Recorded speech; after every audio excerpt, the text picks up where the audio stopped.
Mark, we're ready.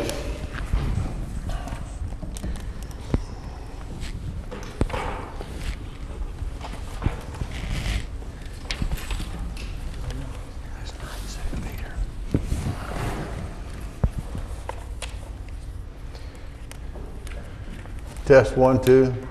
We good? Thank you. Thanks. All right, let's call to order the January 5th meeting of the Steering Committee of the Electric Utility for City of Danville. First order of business, please call the roll. Mr. Smith? Here. Mr. Donahue? Here. Mr. Turpin? Here.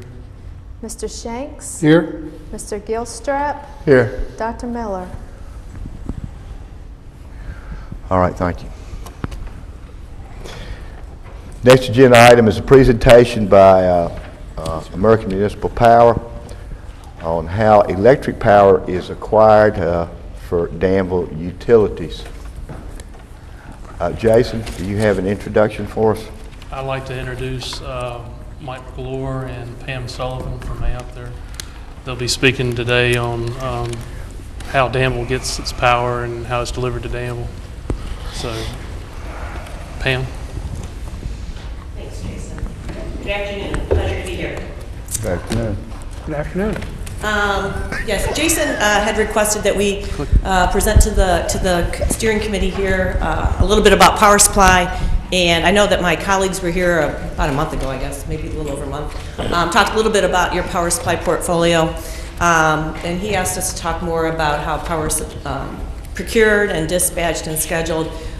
So we're gonna talk about a little bit about, what do I do here, Jason?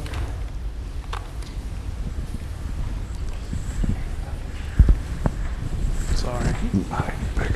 Okay, talk about, for the agenda, we were going to talk about the, how the industry is regulated, so both about FERC and the regional transmission organizations, talk about transmission charges, installed capacity, energy markets, congestion, and then power supply planning and our daily operations and how that works. I do want to point out the presentation, the hard copy you have has more detail in it than what I'm going through up here. It was what we sent out earlier, and then once we saw how much time we had, we knew there was no way we were going to get through it all. So there is more detail in your handout, but I can certainly answer any questions you might have about those as well.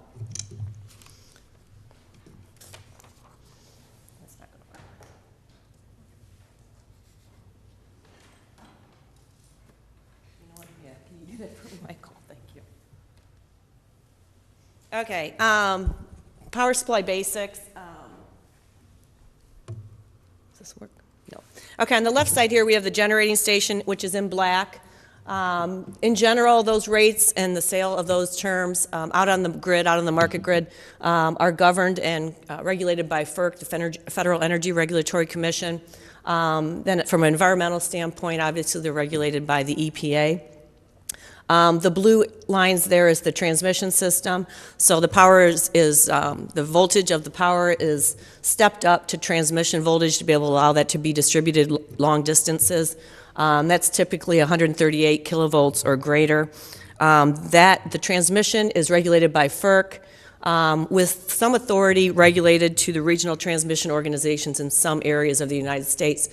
Including Virginia here, which is in a regional transmission organization known as PJM. Whoops, go back for a second, sorry. It's then stepped down to a voltage that's distributed here locally. The distributive is regulated at the state or local level, so here Danville obviously regulates their own rules related to their distribution system. Go ahead. So who does FERC regulate? They regulate the public utilities, so any person who owns or operates facilities that are to the jurisdiction of the commission. This does not apply to municipal utilities, so FERC does not have direct regulation over municipal utilities unless, at the bottom there, municipal utility does own transmission facilities, which is not the case here in Danville. But some municipal utilities do have transmission facilities and are therefore regulated by FERC. Can I ask you a question? Yeah. I'm sorry, there's a couple of already come up. Mr. Chairman, is it okay if I ask him? Well, your last comment. Danville has no transmission facilities. Okay, I thought we had transmission facilities, and I thought there were lines that ran between here and the power plant up in the mountains and our local transmission as You do, well. yeah, but it's not at a voltage that delegates it to be regulated. So all those lines that would not be over 138 kilovolts? You have some 138 kV is my understanding, but nothing greater than that, correct? Okay, but FERC Anything greater than that. okay, so this slide, the previous slide says that anything 138 or larger is regulated by FERC. Right. But in this case, our 138 is not. Well, it's really AEP's delivery of our power.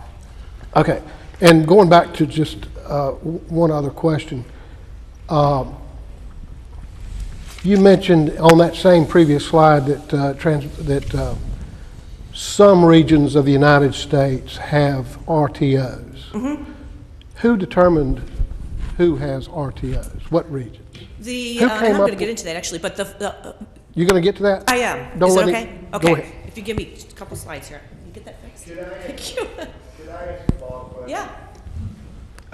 Jason, Yes, sir. did you say that the power that's transmitted from the Pinnacles to Danville goes over a AEP No, line? no. It's totally on our system, but it's transmitted at 69.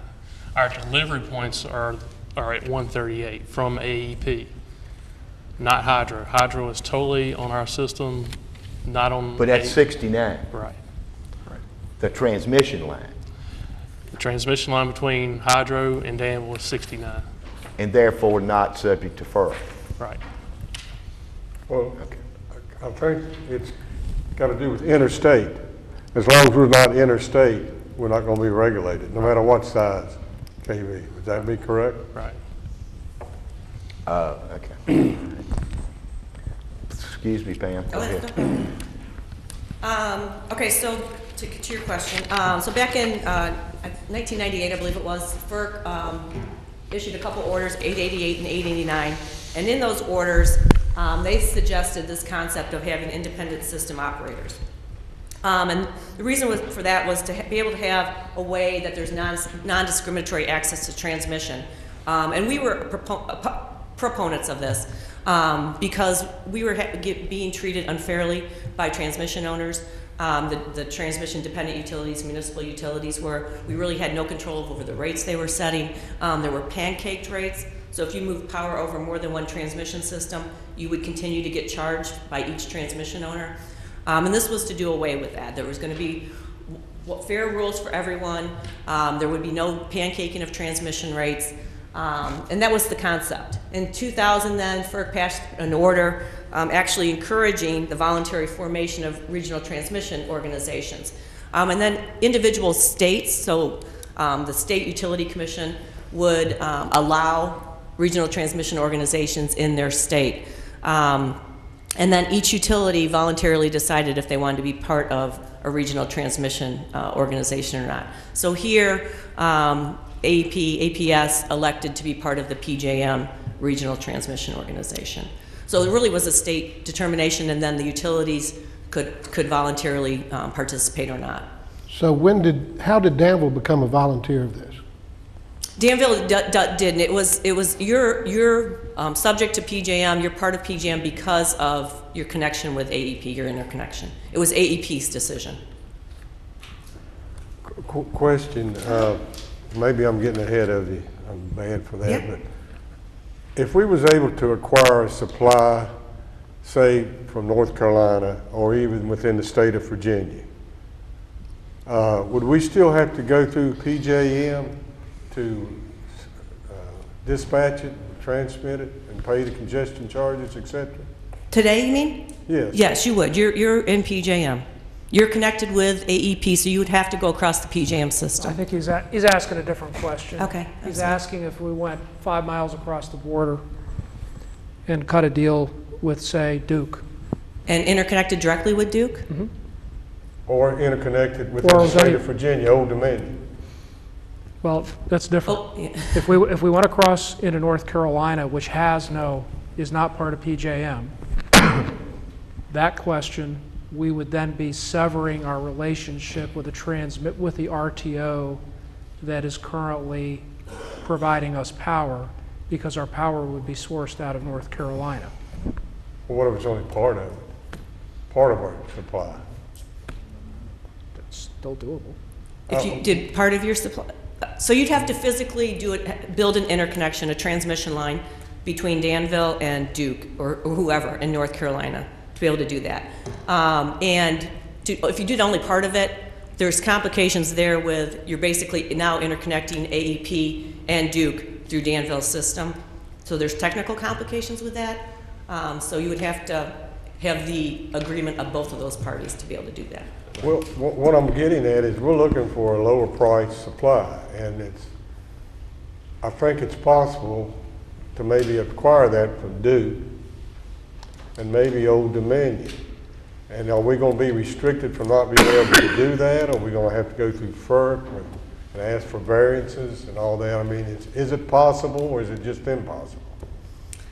I mean, it's possible, but yeah, you would have to have the approval of both AEP and either Duke or Old Dominion, whoever you're going to tie together across Dominion or across Danville's system.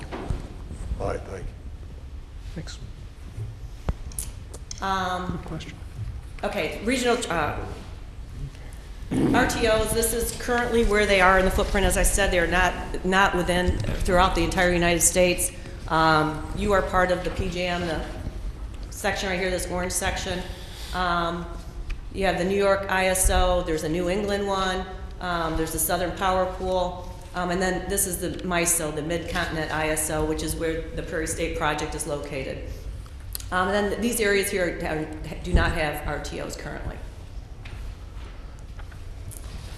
PJM says that the purpose of an RTO is to ensure the efficient and reliable delivery of power. The way they do that, they're responsible for maintaining reliability. They have a long-term transmission process, which is called RTEP, which is a 15-year looking forward to look at load forecast, plant retirements, constraints on the transmission system, and look at which ones make the most sense to improve not only reliability but also efficiency of the transmission system. They ensure sufficient generation is available or running to satisfy the demand every hour, and then they actually have transmission control. So they are the actual transmission operators on the system. They do not have unfettered power. FERC does have oversight. Every rule that they pass must be embodied by a tariff. Every tariff must be approved by FERC. They also have an independent market monitor. The company's name is Monitoring Analytics currently. And they monitor PJM to make sure that they're in compliance with all the rules and standards and procedures. They monitor the potential for market participants to exercise undue market power. And then they also monitor PJM's actions and proposed rules and what kind of impacts that's going to have on market outcomes. Can I ask a question about that? Sure. I mean, we have state public service commissions that manage our public utilities. Is that somewhat duplicative? I do not believe in Virginia that they have control over your transmission system here or the local utility. No. Pardon me? I don't believe in Virginia that the state commission has control or regulation over Danville. Not talking about Danville. Okay. I'm talking about the public utilities. So if you go back to that slide again, if you wouldn't mind, please. Sure. That independent market monitor, Uh-huh. okay, I mean, we have in the state a public service commission that has that responsibility for our public utilities. So why do they do this?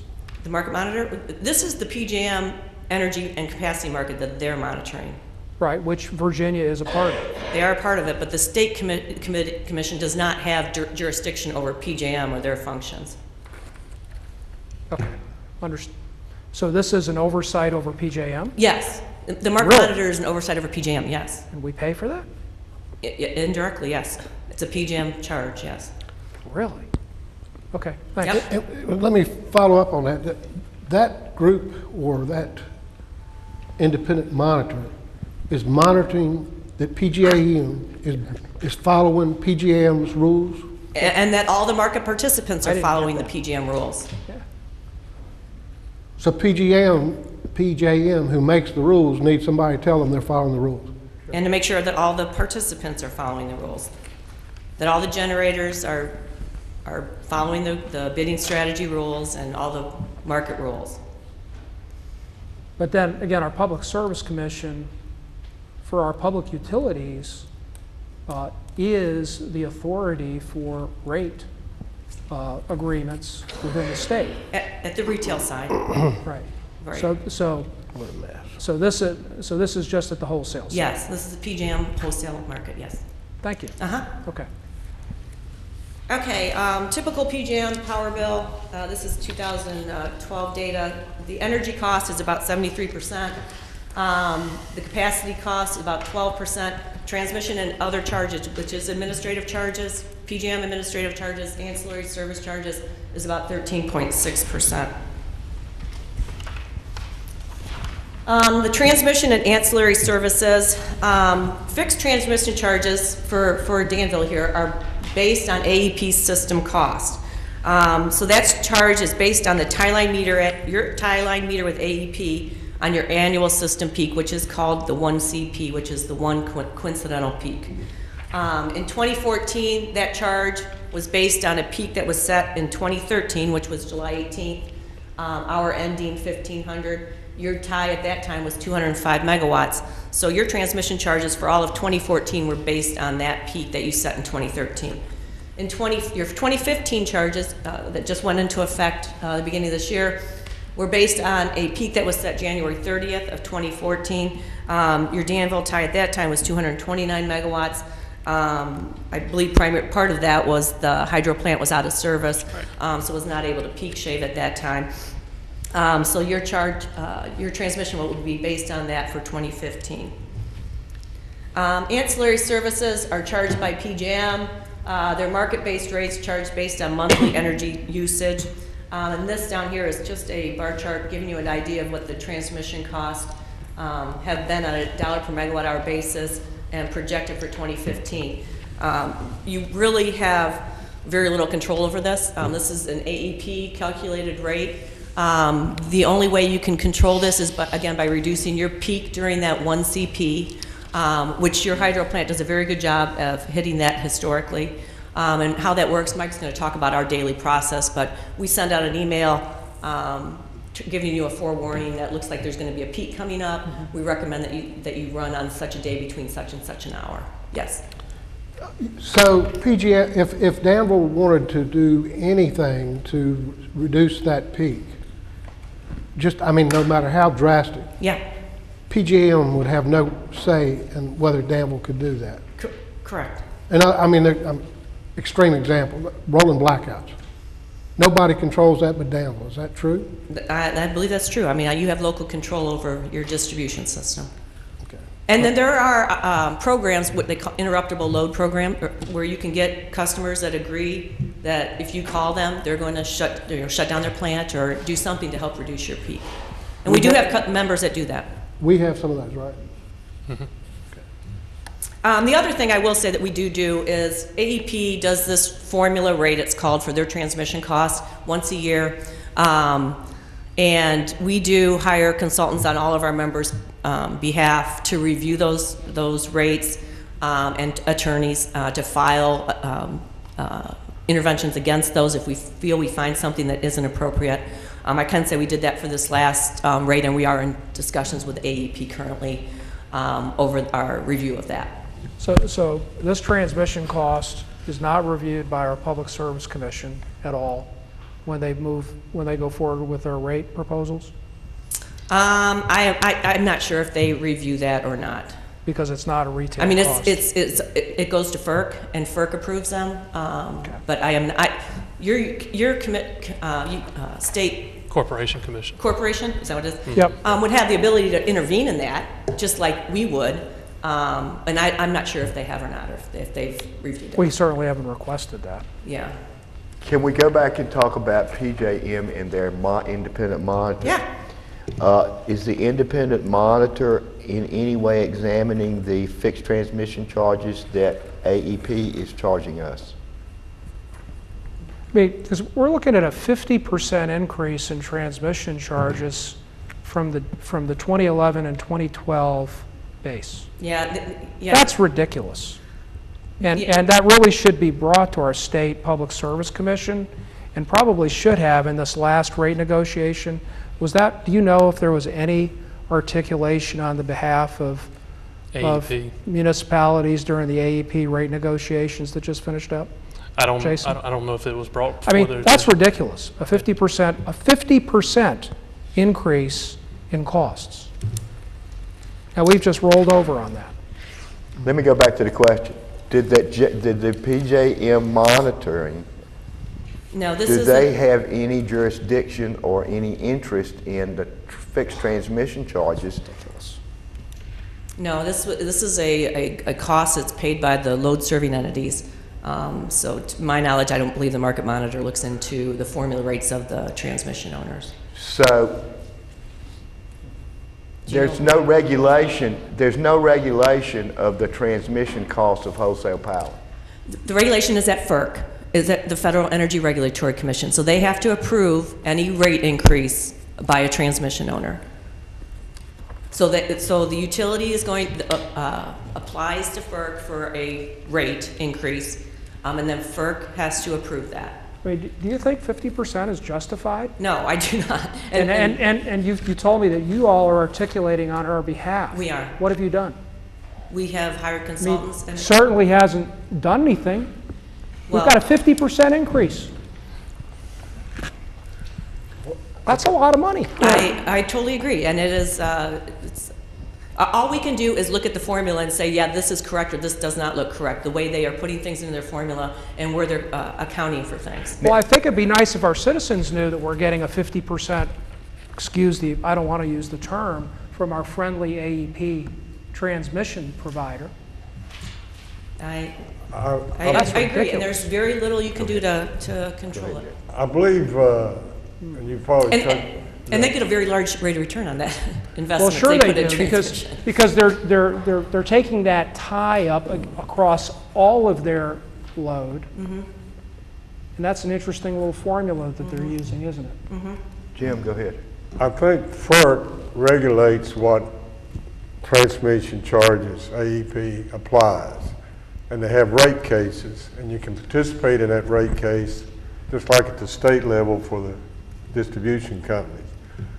And I assume AMP participates in these rate cases and tries to hold these rate increases down. We absolutely do.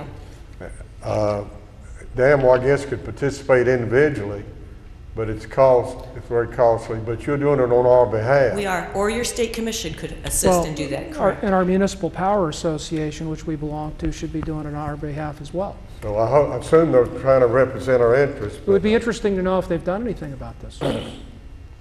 Are you aware of any similar increases in those AEP system costs with other municipals in Virginia? Can you say?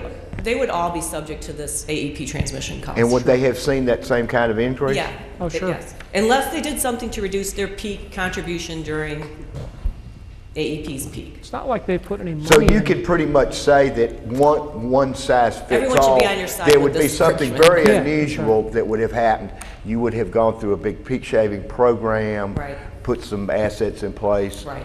Or something major would have happened. But just on the average, considering the weather and the congestion, this is probably what everybody got in Yes. terms of that increase.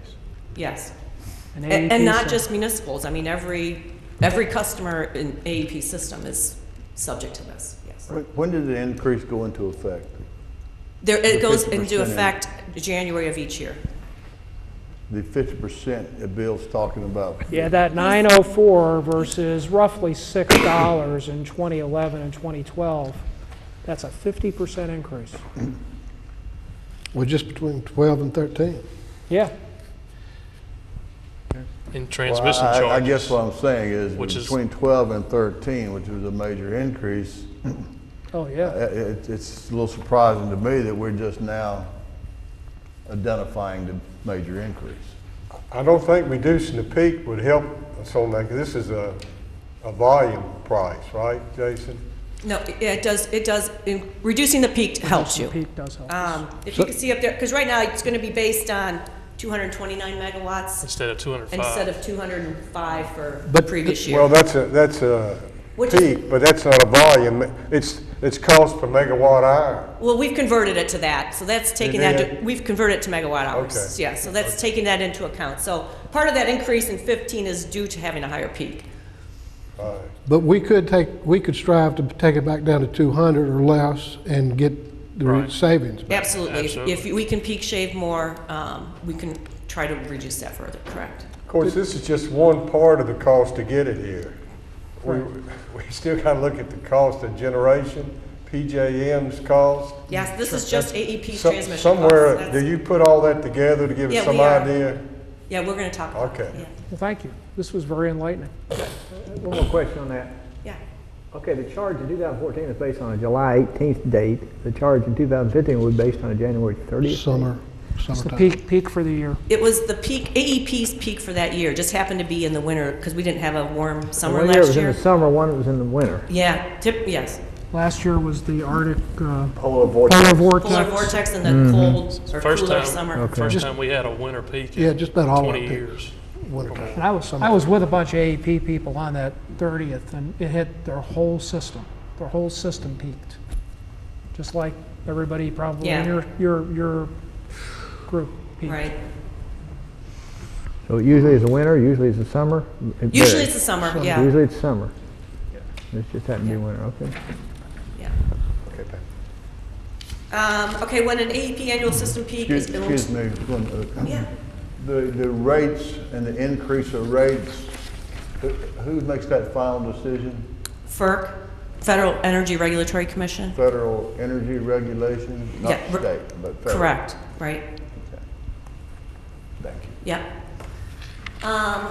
Okay, so when an AEP annual system peak is forecasted by PJM, we, as I said, notify the members by email and text, so you can reduce your load at peak hour, either by, and here's your choices, operating generation connected to your system to reduce what that meter's gonna look like from AEP's perspective, reducing municipal load, so interrupting load, or having people peak shave or agree to reduce load. Requesting large customers to voluntarily reduce load. We have some customers that completely shut down their process, and that's obviously something you could offer. And we also have members that issue press releases to just ask the public, look, listen, we're under an emergency here. There's going to be a peak. Can you, help conserve and voluntarily reduce your load? Just to give you an idea, each 1 megawatt of tie line reduction is approximately about $35,000 per year in transmission savings for Danville. Thank you. Yes.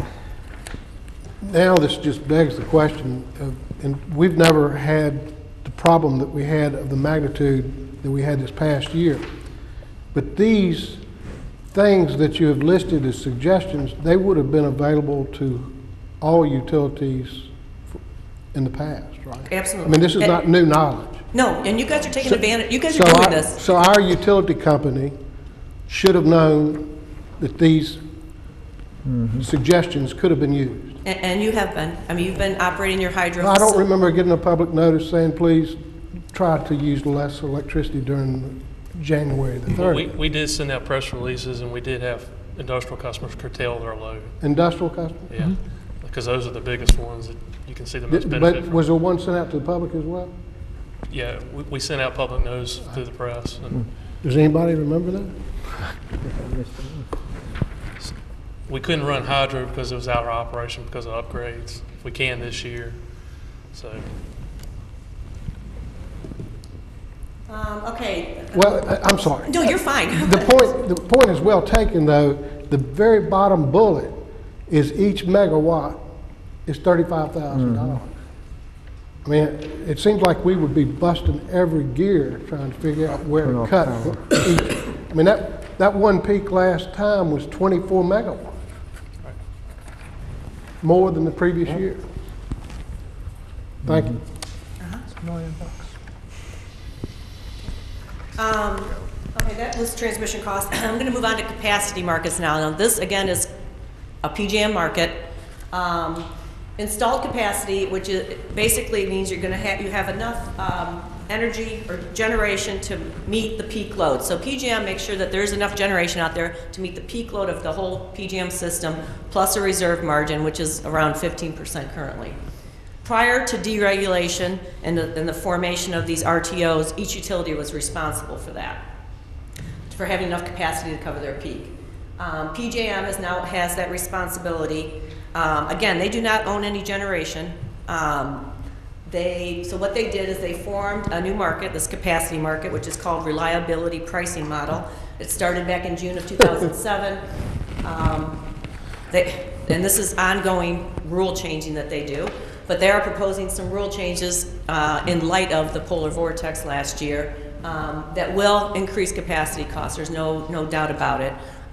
What they're proposing is to have capacity resources have either dual fuel or more firm fuel transportation, which is going to increase cost. Those rules are still in the process of being reviewed by FERC and have not been approved yet. If I recall, your colleagues told us at a prior meeting that during this polar vortex, PJM had actually reserved capacity with operating units that did not have firm gas, and were actually unable to be able to satisfy generation needs during that period, but PJM had contracted them anyway. Yes, they're So they're proposing a new rule so that they can avoid the stupidity that they did last year. That's good. Yeah. The auction, and the whole thought process of this auction is that if there's a need, a demand, that there's going to be developers that can go out there and build these generation assets if they're going to be able to get enough money, dollars back, to justify the development of those units. The downfall is it's a 3-year auction, so it's very hard to make an investment with billions of dollars when you only know for the next 3 years what your revenue is going to be. So this auction is held 3 years in advance each May. And again, you acquire installed capacity to meet the projected peak load plus the reserve margin. The load charged for the share of capacity cost is based on your tie-line meter at PJM's highest 5 annual peaks. So not AEP's, but actually the PJM system, their 5 highest peaks, and they have to be during the summer. And those are called the 5 CPs. So anything you can do, again, to reduce your peak load during those 5 CPs helps to reduce your capacity cost. Again, we send peak alerts out to all of our members to either generate, and the hydro plant has been very good at doing this, or to reduce load if available. In June 2014, 2015, your charges were based on 2013 summer hours, and you can see it was all during 1 week. We had a very hot week that year. It was very easy to predict the 5 CPs. This last summer was not so easy. It was all over the board. As you know, we had a cool, actually June 17th, 18th were the hottest ones for quite a while. No kidding. And then we actually ended up, I think September 5th ended up being the highest CP for the year. But as you can see, they were varied throughout the month.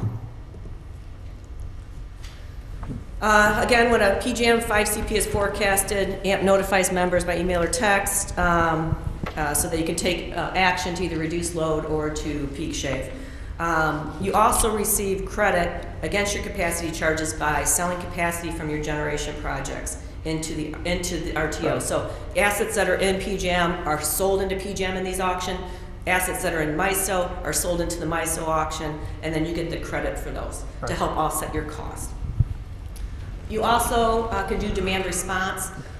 which Intertape participated in last year. And members are paid for agreeing to operate behind the meter generation or reducing load. And Intertape reduced, I think, 2 megawatts or something that they reduced last year and brought savings to the community as well as to themselves. The members receive credit against capacity charges.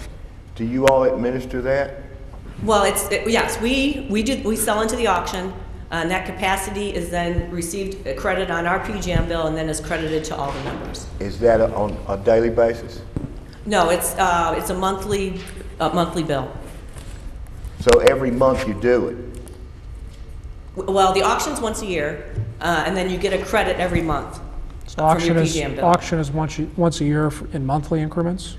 The auction is once a year in May for the next planning year, 3 years in advance. And the planning year is June 1st through May 30th.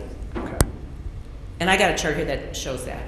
But on a monthly basis, you know what everybody's capacity is. You know if there is a buyer, a taker. Yeah, this For the auction- month, This auction occurred 3 years ago. Yeah. So we knew 3 years ago what your capacity charge was going to be on a monthly basis. Right. Now, I'm talking about, I'm sorry. No, it's okay. And I have a chart that. So you already know, okay. Yeah, and- You go yeah. ahead. I was thinking of something Right else. here. Okay, so this was this has been the results of the auction historically, last 3 or 4 years. So back in 13-14, again, it's June 1st through May 31st, June 1st of 2013 through May 31st of 2014. Capacity prices were very low, 84 cents a kW month. And this is, the green is First Energy's auction. So they do this by zone. Is First Energy's, the black here is AEP. 2014-15, it went up. And again, First Energy and AEP were identical. And then you see this split here. And this is just a result of transmission constraints and supply and demand. And the First Energy zone cleared much higher than the AEP zone. This actually is a benefit to you because one of your resources, which is the Fremont Energy Center, is located in First Energy. So you're getting the credit at that, but you're only paying the load for this. So, and in this case, it's a benefit to you that that's separated. Can you repeat that and also Yeah. explain what similar impact the MISO cross connection would have? Or is that the MISO? No, this is all PJM. So this plant, the First Energy is in PJM. The Fremont Energy Center is in the First Energy Transmission System, so that's in PJM. So you're getting the credit in this zone, starting June of this year, but your load is paying the AEP credit or cost. Okay. And so, but First Energy is just a portion of PJM? Yes. Okay. Yes. That's a little confusing. Yep. It's the Northwest No- Ohio. northern- Northwest AEP Ohio. In Pennsylvania. Thanks. That Okay, helps us. now what impact does MISO, our one generation plant not in PJM, have on all this? Okay, so we, from a capacity standpoint, the Prairie State, excuse me, project, we have firm transmission from MISO, where Prairie State is, into PJM. So we're able to sell the Prairie State capacity into the PJM market.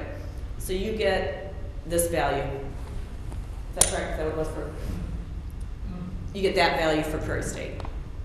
So when we sell that, do we incur double congestion charges? No, this is just the capacity. This has nothing to do with energy. Okay. Nothing to do with energy. It's just the megawatts that you have sitting there to be able to say that's serving my load. Okay. Is that clear? Okay. So, Explain that again between 894 and 409. What are we paying? well, and starting in June, you're gonna be paying this $4.09 per kilowatt month for your capacity charge. You're gonna be getting a credit for your Fremont, share of your Fremont Energy Center of this per kW month. You'll get a credit from Prairie State for your share of that. What else do you have? SEPA, you'll get a credit from SEPA. What else? Do you have? The hydros. You get a credit from the hydros. We pay 409. The 894 just for illustration of No, that's actually what that auction cleared for up in that area, and that's in the northern part of Ohio. But we don't have to pay that. You do not have to pay that. You just are you're getting the credit of that. Because you have a resource there. You have a generating plant there. It's a capacity credit. You say we're getting credit, you mean we're getting credit to reduce it down to 409? Because we own a portion of that asset. Here, actually. When they auction This it, we get a credit. Go ahead. But we ma'am. buy on the system, and where we're buying capacity, we pay for it. So, let me try to explain. This is converting this to megawatt hours. Good question. From Danville's perspective. And so 2014, right now, if you were not in any projects, you would be paying about $11.50 a megawatt hour for capacity. Because of your participation in Prairie State and Fremont Energy Center, you're actually paying about $7 currently. The only difference between this and this is, again, the extra credit you're getting from Fremont. So this is getting reduced because you're getting more of a credit from the resource in First Energy. And so, starting in June, you're going to go down to about $2 a megawatt hour. I know it's complicated. And they keep changing the rules. $2 a megawatt hour, so per kilowatt hour, we're at 0.2%? Or yeah. 2 cents? Per kilowatt hour, 2 cents. 2 tenths of a cent, right? Okay. Okay. Just to kind of keep us all on a Yeah. kilowatt hour basis. Another little reconciliation question here. Going back to the previous 2014, 2015 is $3.83, Right? and that represents what? The And- Western PJM? Yeah, it's Western PJM, which is AEP, so where you are. Dayton Power and Light, which is western part of Ohio, APS, and then Duke. Okay. Next slide. Okay? 2014, 2015, $7. Yeah. So that's what so you would be paying, if I converted that 383 per kilowatt month, okay, for Danville, what that would look like per megawatt hour, you would be paying around $11.50 per megawatt hour if you just were buying it all from the market, from the PJM market. But you're actually down to around $7 because you're getting those credits from those projects. Okay. So there's another multiplier from the 383 up to the 11. Yeah, because one's kilowatts per month, and Okay, then we have to all right. estimate how many megawatt All hours right. here. Thank you.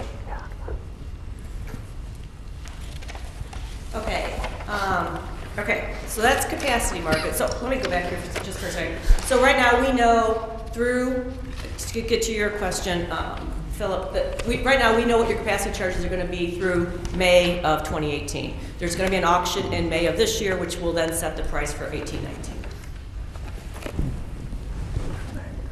Okay, energy markets. Energy obviously is sold and purchased on the PJM energy market. It's sold by each RTO, so PJM has their own energy market, MISO has their own energy market. It's an hourly market.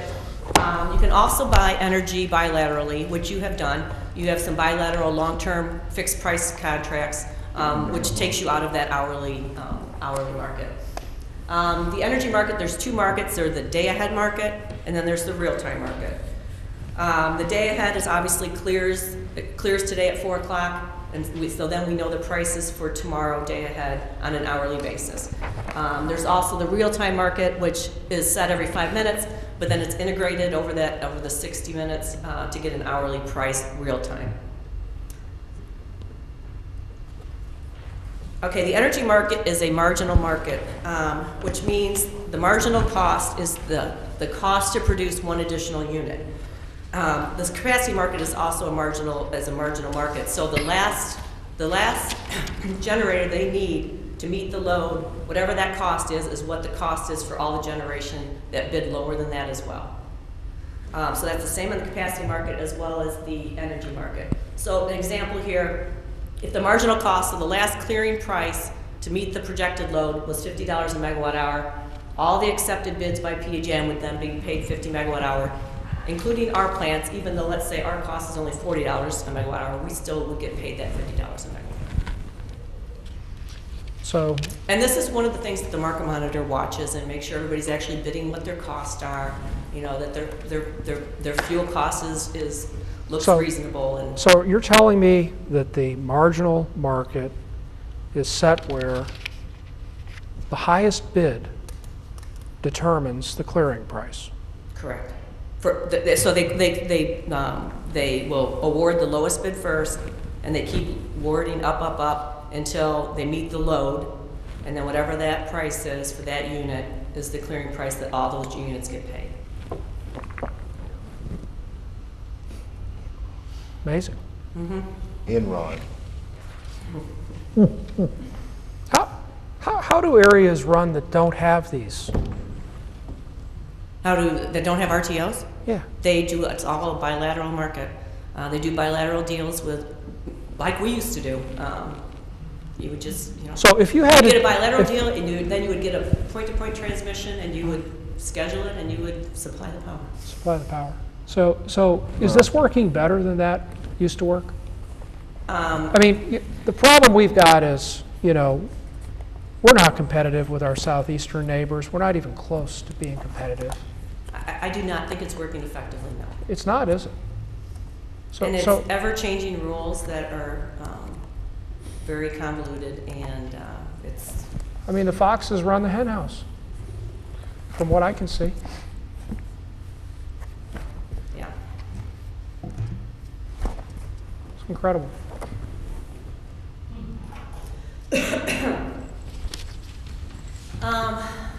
If this keeps up, we'll be just like New York. I just came from New York. I had to go up there, unfortunately, for some family business. Gas is almost $1 a gallon more there than it is here. Really? $1. 90 cents a gallon higher. Power costs in some cases are running over 20 cents a kilowatt hour. In the city, they're at 30. We don't need this. This is ridiculous. So, And it's driving us to behave just like the Northeast, which is insane. I agree. And so why isn't AMP Ohio among all its peers, why aren't they trying to undo this? Well, believe me, we are. And it's sad that you can't get more support. No. Well, I mean, I just looked. I mean, besides municipals and cooperatives, we're the people that are representing the load-serving entities. We need the states to get involved. I mean, Well, yeah. Well, this somebody's is got to the first protect the we've heard of consumers. this. I mean, you guys care about your consumers, but I don't know if other investor utilities care about their consumers. We are heavily invested in AMP Ohio, and this is the first time I've heard anybody from AMP Ohio say we need to do something about this. I mean, we have a state, you know, municipal power group. I mean, we do have a state commission that I think certainly could be informed on this. And this is ridiculous. This whole concept of marginal market, my goodness. Yeah. This is not capitalism. This is organized crime. That's organized crime. It reminds me of when I used to have guys in New York, you know, who were in the mob, who would come to try to get our garbage business. And they would knock on your door, and they would tell you kindly that it was time to get your garbage picked up by us. It's the same thing. We need a plan, and it's probably long-term, but we've got to get our elected representatives involved in this, to go to FERC and get some of these problems corrected. I mean, somebody's got to have a voice in this thing to help us on this thing. Yeah, and we have worked diligently. And Jolene, I think, was here, and she's in charge of our lobbying for AMP, and you know works with APPA. And Mark Gherkin was on the APPA board, which is the national lobbying organization for public power. And I know they've worked diligently at it, but we're a small voice. Municipal electric utilities are. But yeah, we do have the advantage of grassroots and elected officials that. Sure. Yes. So what about the people with big voices, like the Appalachian Power and the Dominion? Where are they standing on this? I mean, what? Are they going to help you, or are they going to fight you? They would probably fight us. Fight us. That's right. And they have much more powerful lobby. Because, again, foxes are in the henhouse, Exactly. and that's how it's been set up, The most powerful lobby in Virginia right now is Dominion Power, by far. by far. Proceed. Okay, LMP, I think I've used this term, and I should have probably defined it earlier. Locational marginal pricing, which is the marginal price to serve the next megawatt at each generation or delivery point location. So there's various LMPs throughout the PJM system, and there's marginal prices set at each one of those locations. Congestion and losses, which I think John went through last time he was here, but that's basically the difference between two LMP points on the system. Let's go back to that locational marginal price. Uh-huh. Are we penalized because of where we're located?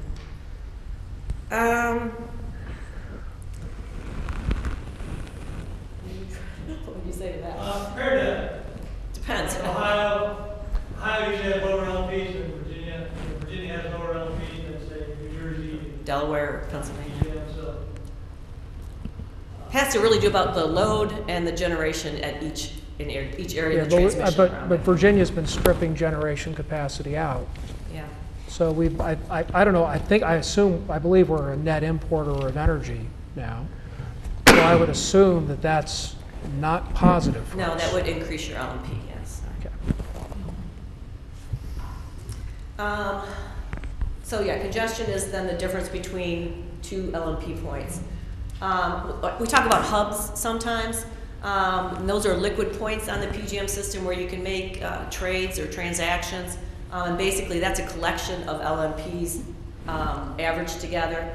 And there's also something called an aggregate, which is a load-weighted average. And I'm going to get to a map here which will help explain that. So Fremont, which we talked about, which is the gas plant up in First Energy that you participate in, it actually has an LMP on the PJM system. So we have a Fremont LMP. So we bid that Fremont plant into that market there. Prairie State has an LMP, and then actually the Prairie State project rate includes any congestion and losses to get to the MISO LMP. The AEP Dayton Hub, so that's an aggregate of multiple LMPs. And this is a place where we transact a lot of bilateral transactions because it's a very liquid point on the system. You also have, I believe, a couple deals that are at the Northern Illinois Hub, which is also part of the MISO LMP. And then you're located down here, part of the Blue Ridge Aggregate, which is the Blue Ridge municipals aggregated together. Okay, I'm going to turn over to Mike to talk a little bit more congestion. Is there any more questions up to this? Yeah, go ahead. Looking back at that last map, obviously state borders didn't make exact walls for the RTOs. Right, absolutely. So why would Danville not be in a position to cross the state line, whereas in eastern North Carolina, apparently Duke or somebody, probably Progressive or somebody crossed the state line to join into? I don't know the Virginia state laws that prohibits you or allows you to build transmission outside the state. Okay. I don't, I'm sorry. Well, I mean, I guess. But I there guess- are investor-owned utilities, obviously, that are, What- governed by multiple states. We already do. I mean, we import from West Virginia, we import from Ohio. Yeah, no, yeah, you do import. I But don't that's know all if you with- can That's physically in our build PJM. transmission outside of the state of Virginia and own and operate it. I don't know. Yeah. Well- And that's Dominion stretching on the east Right. over there. I guess my point for us They got it in North and for Carolina. our staff is that we obviously cannot rely on AMP Ohio to provide us that kind of consultation. And we certainly need to be getting consultation from somebody that can help us look into options beyond what we're discussing here. I mean, AMP Ohio can't, best I can tell, can't answer the question of the state line issue. And if they can't, we need to find a consultant that works on our behalf that would. Right. Thank Yeah, you did see many of the municipalities in North Carolina have dissolved their electric utilities. Pardon me? Many of the municipalities in North Carolina just dissolved their electric utilities and have... And allowed Duke? They've ceded over to Duke. And Duke is by far cheaper, much cheaper than we are. And they're pretty darn close with some pretty heavy-duty transmission lines. And there was a strong association of electric cities in North Carolina. It's a very strong and a Yeah. legacy operation. It's been down there forever and ever. I think, and I know there's some other memos that are being circulated with regard to AMPS, our investment in AMPS, but I think we as a group need to explore That's an option. that, is very definitely explore that as an option as far as what our options are with Duke or any of the joint North Carolina utilities. We'll be getting on to that in a minute. Pam, please go ahead. Okay, I'm going to turn over to Mike McGlure, Mike. Assistant Vice President of Power Supply Planning. He's going to go through congestion a little bit and then power supply planning. All right, so we took out the two LMP slides to try to speed things up here. So, as Pam mentioned, yeah, I'm the Assistant Vice President of Power Supply Planning Transmission. Been at AMP 25 years now, so seen a lot of changes. We talked about transmission earlier, and some of you mentioned the word congestion, but really all those transmission charges were shown we're just paying for AEP's physical system and some of the ancillary services. The congestion charges weren't included in that; those are separate. So we're going to talk about those. And I made up an example to try to demonstrate how the congestion charge and the marginal pricing works. So I made a simple example of just AEP Dayton Hub, where we buy most of our power on the left, and then the Virginia area or the Blue Ridge LMP on the right side. In this case, we have a single line connecting the two at 100 megawatt rating. And so we have a generator at AD Hub, and their offer is to sell power at $40. So when you offer power in, you say, I'm willing to generate at $4 or above. As long as you pay me $4, I'll run. This generator down in Virginia is $60. And that happens a lot, as you mentioned, being a disadvantage. Being in Virginia, there's more expensive units and there are less units, and a lot of more natural gas, and that's what happened in the winter. That natural gas price raised that cost to the Virginia located generator. So Peaking units. we had some load here. We got 100 megawatts load at AD and 90 megawatts in Virginia. So PJM, a lot of times I like to call it like a lake. So you have supply that you've already bought, say Fremont, and you're pouring that into PJM, and they're paying you for that at that LMP. And then likewise on the other side, you're taking your water out of the lake, and you're getting charged for that at your LMP. So if those are the same, it's really just what you paid for that original bucket of water that you poured in. So in this case, we have the two loads there. So what would PJM do is they say, okay, let's put the cheapest generator on. So they, that $40 generator would be the cheapest. It can run 300 megawatts, so it would run at 190, and the $60 generator would not be used. And so we have 90 megawatts then flowing from AD Hub to Virginia. So our marginal price, the cost to the next unit, would be that we still have room on that $40 generator. So the LMP, so if you're loaded at AD, you pay $40 at that LMP. If you're a generator, you get paid $40. If you're the load at Virginia, you're paying $40 for your power. We go to the second hour now. We still have our 100 megawatts of AD, but now our load goes up to 150. Okay, so one thing you can think of is the guy that was using 90 megawatts, he's sitting there happy at paying $40. All of a sudden, somebody else comes along, throws on their 60 megawatts. That not only affects the guy that uses the 60, but it's also affecting the price of the load that's already using the original 90. So now PJM still says, okay, we got 250 of load. We've got 300 megawatts of generation. We'll keep using that $40 generator. Take that up to 250. But then what happens now is that line is overloaded. We can't bring that 150 megawatts from AD because it's only rated for 100. So now this is where the marginal comes in. Now we have to start up that $60 generator. PJM says out of merit. It's not really economical to do that, but to preserve that line. So now we have 50 megawatts in Virginia and 200 in AD. So now it changes our LMP. At AD, we can still run that $40 generator, so we have $40 power over here. Now we have a $60 LMP over in Virginia. So the power that we bought at AD or generating, we're getting paid $40. Now we're withdrawing our load down in Virginia, we're getting charged $60. So that difference between what we're inputting and outputting, that $20 is where the congestion losses come from. And that's what we saw, back in the winter.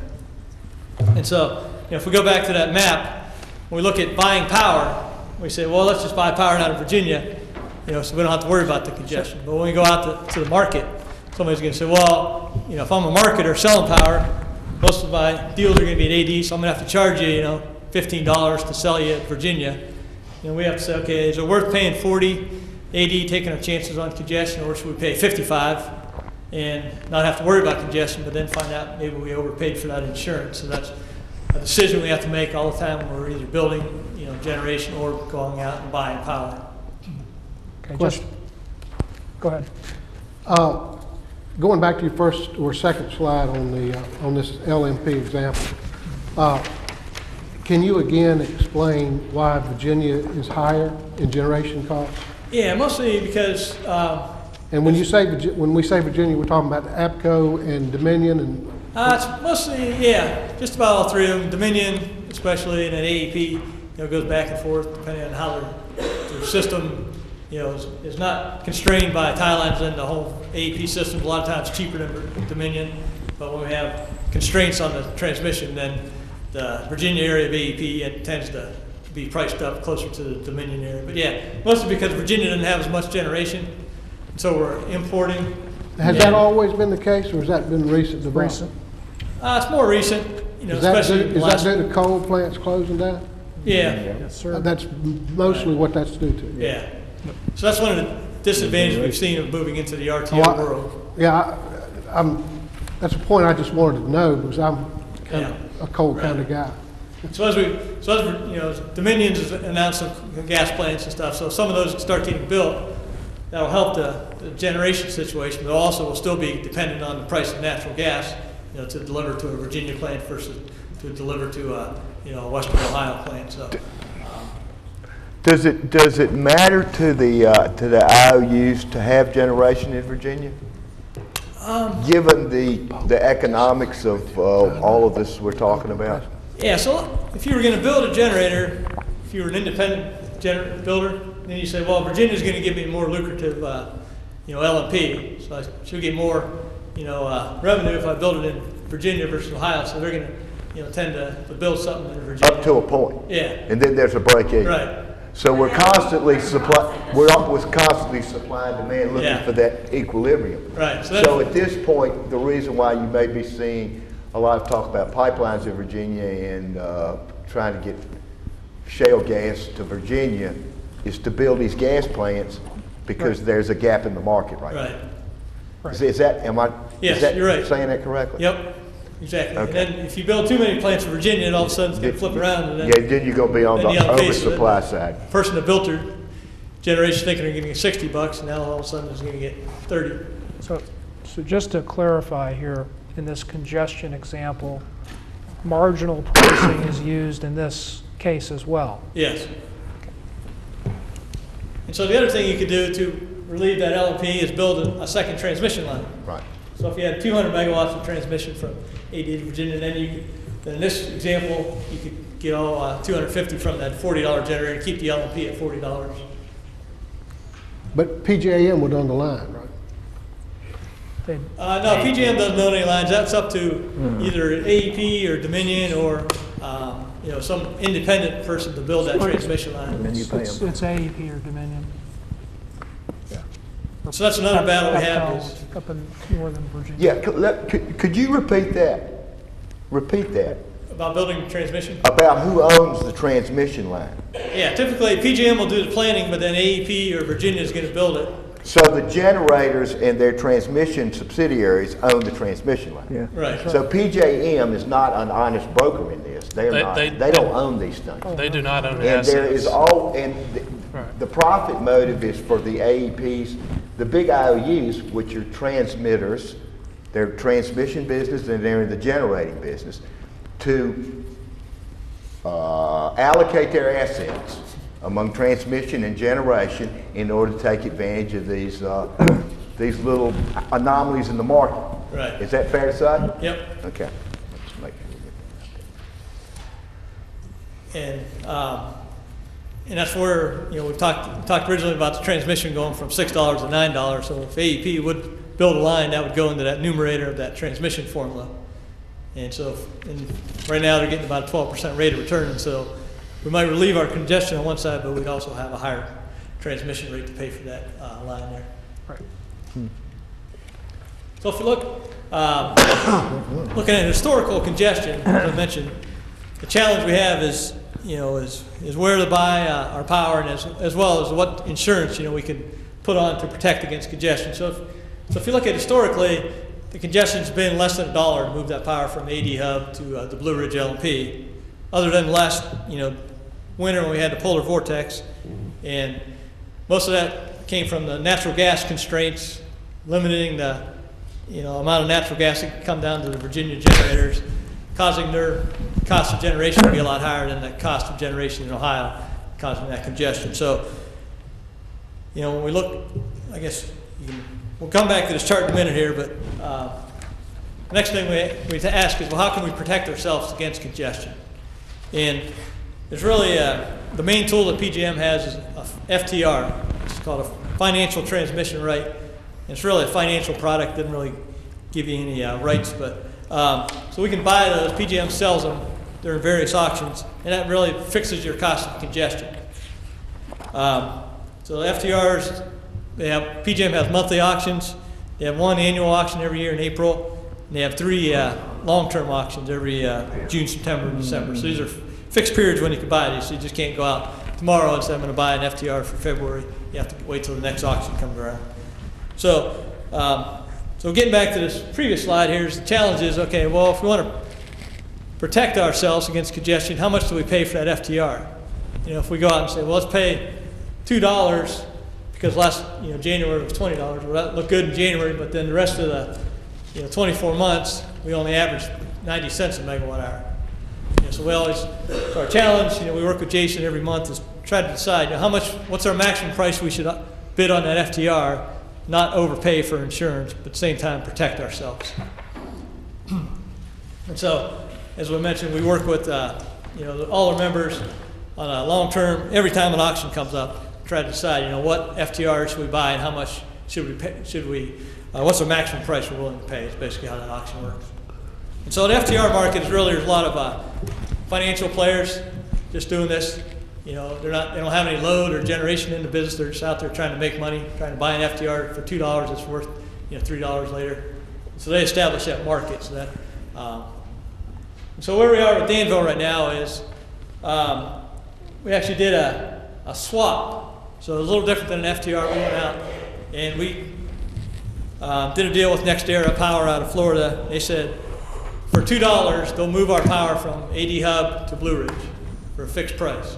So they're taking all the congestion risk, and that includes losses too. So we did that for 2 years, for 2015 and 16, and that's for 50 megawatts. So you can see that's that bottom gray box there. So that's about almost 40% of our power in some months, and a little more. And then we bought a 30 megawatt FTR for the 2 winter months. We bought that at $7 a megawatt hour. So if you look at January right now, we have about 60,000 megawatt hours of our load protected with swaps and FTRs, and we still have about 40,000 megawatt hours on the market. So it's really a good, decent hedging program, because you don't want to overhedge if prices are relatively expensive. At the same time, if you look at last January, this graph would have been zero hedging. So last year we relied on that 90 cents, we got burned during the winter. So this year, we've said we're going to hedge, but we're not going to overpay and pay $15 a megawatt hour for all our hedgers. So we're in a lot better shape this year. And as we go forward, as we see bargains in the FTR market, then we'll try to put on some more hedges as we move forward there. Okay, so then lastly, then we're going to talk about how we buy power, and we try to come up with a basic strategy here that outlined. One is we want to mix long-term and short-term purchases in projects. So long-term, whether we own generation or we buy a long-term block, provides a hedge when prices are going up, and at the same time, when prices are coming down, we want to have some short-term deals that are rolling off so we can take advantage of that and get back in the market. Just recently, oil is a good example. 2 months ago, somebody said, "I got $70 oil for the next year." You said, "Man, you're a genius." Now all of a sudden, market's 50. You're saying you're not looking too smart here. So So the same thing, we try to mix our terms up and stuff, so we're not always, on one side of the market. Sometimes, you might be 100% right, but you also have the ability to be 100% wrong. And then we look at the three types of power, peaking, intermediate, and base load. You've probably heard those terms. We'll show you that again. Diversify fuel resources. Same thing, 10 years ago, nobody thought about natural gas. Coal was the answer. Probably 3 months ago, nobody thought oil, would be $50, so you didn't want any oil resources.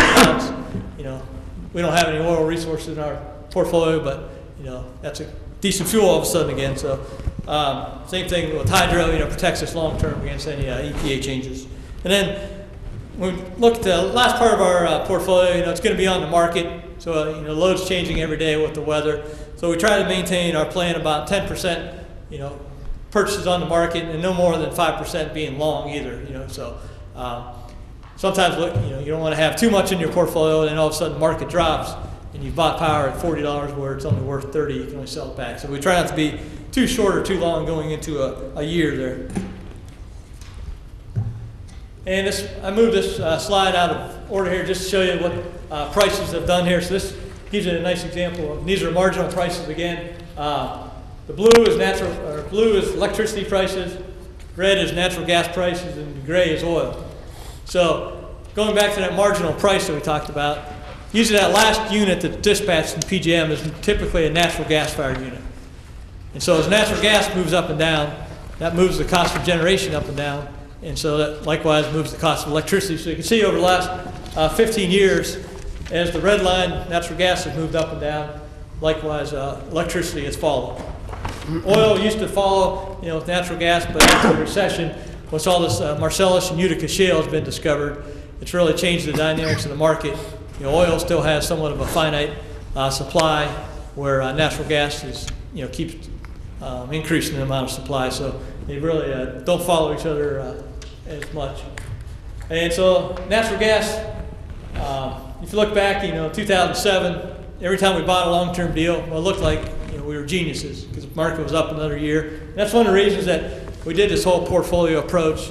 If you guys were here back in the 2000s, we used to buy all our power from Synergy and then AEP.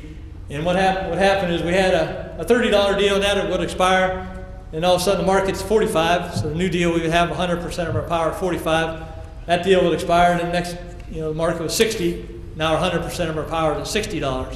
So that's when a lot of the members, including Danville, said, well, let's make a portfolio so we don't have all our power expiring, going into the market once, and also let's develop some of our own assets so we have more longer-term control. And so that's what was happening up until the recession. Then at the recession, now it's sort of changed the dynamics. Everybody that's 100% of the market is probably looking smart just for the last few years here, anyways. But long term, we expect everything to go back up, and so our long-term portfolio approach will prove to be the way to go. So if we look at Danville's, But if you go back to that graph, sure. okay, if you look at that graph and you're just looking at it, you would say, how come we're sitting here today paying 40% more than we paid in 2007 and 2008 for our power? That's why you're here.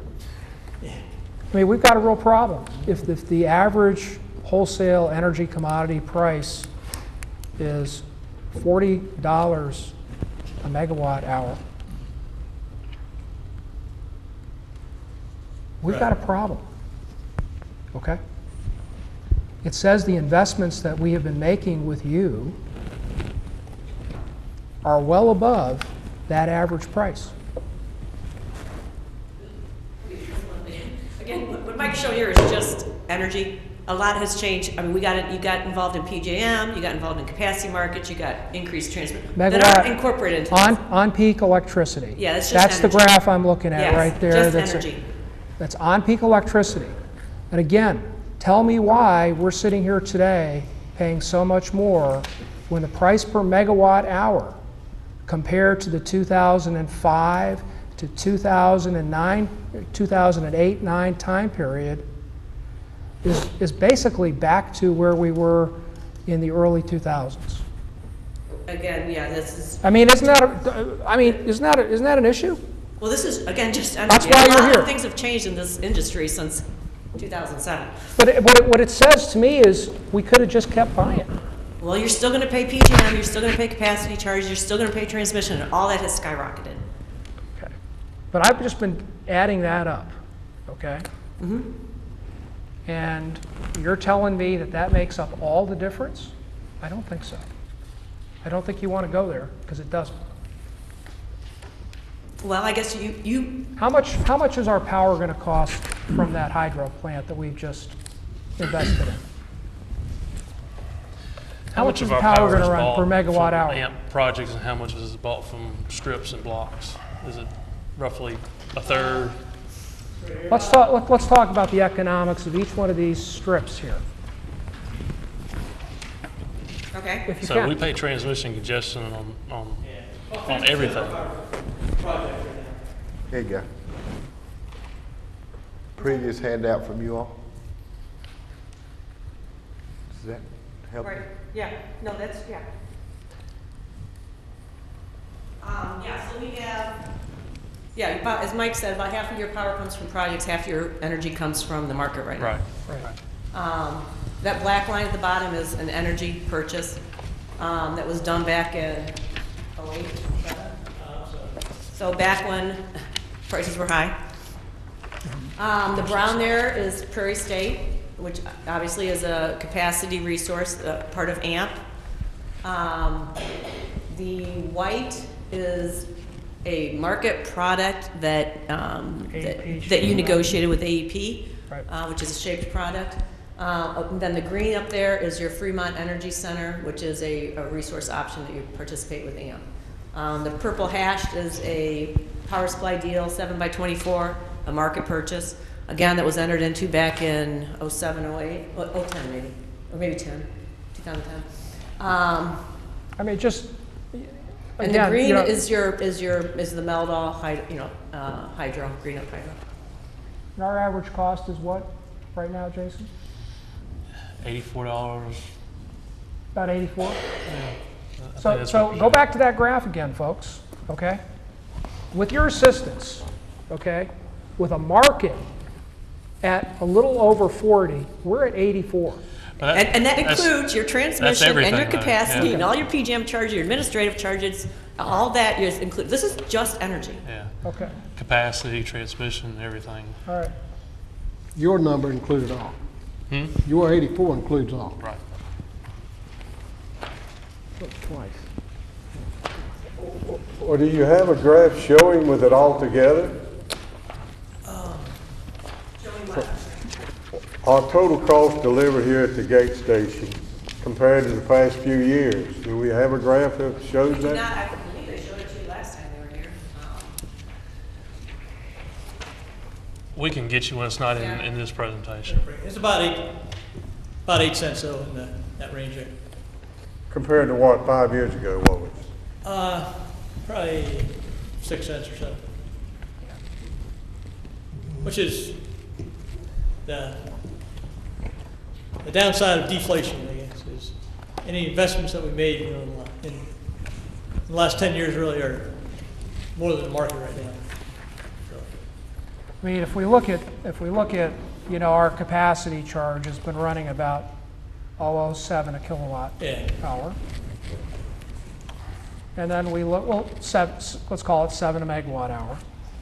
And then we look at our transmission costs, which are they've been averaging about 8. Okay?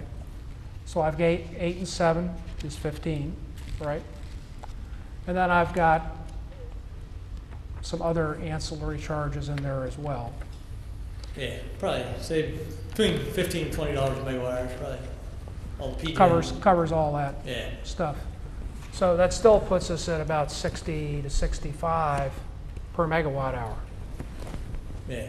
So we're paying way above that wholesale energy commodity market. Right.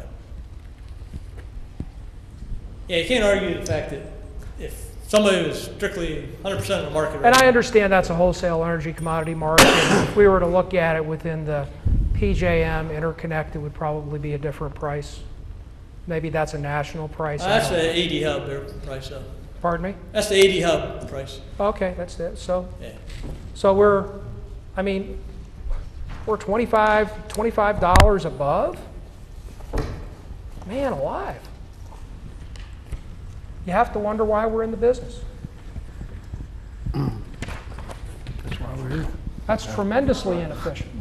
She's stating that right. I applaud that. It's very why we're here. dangerous to compare it's an hourly market with a That's why we're long-term here. investment.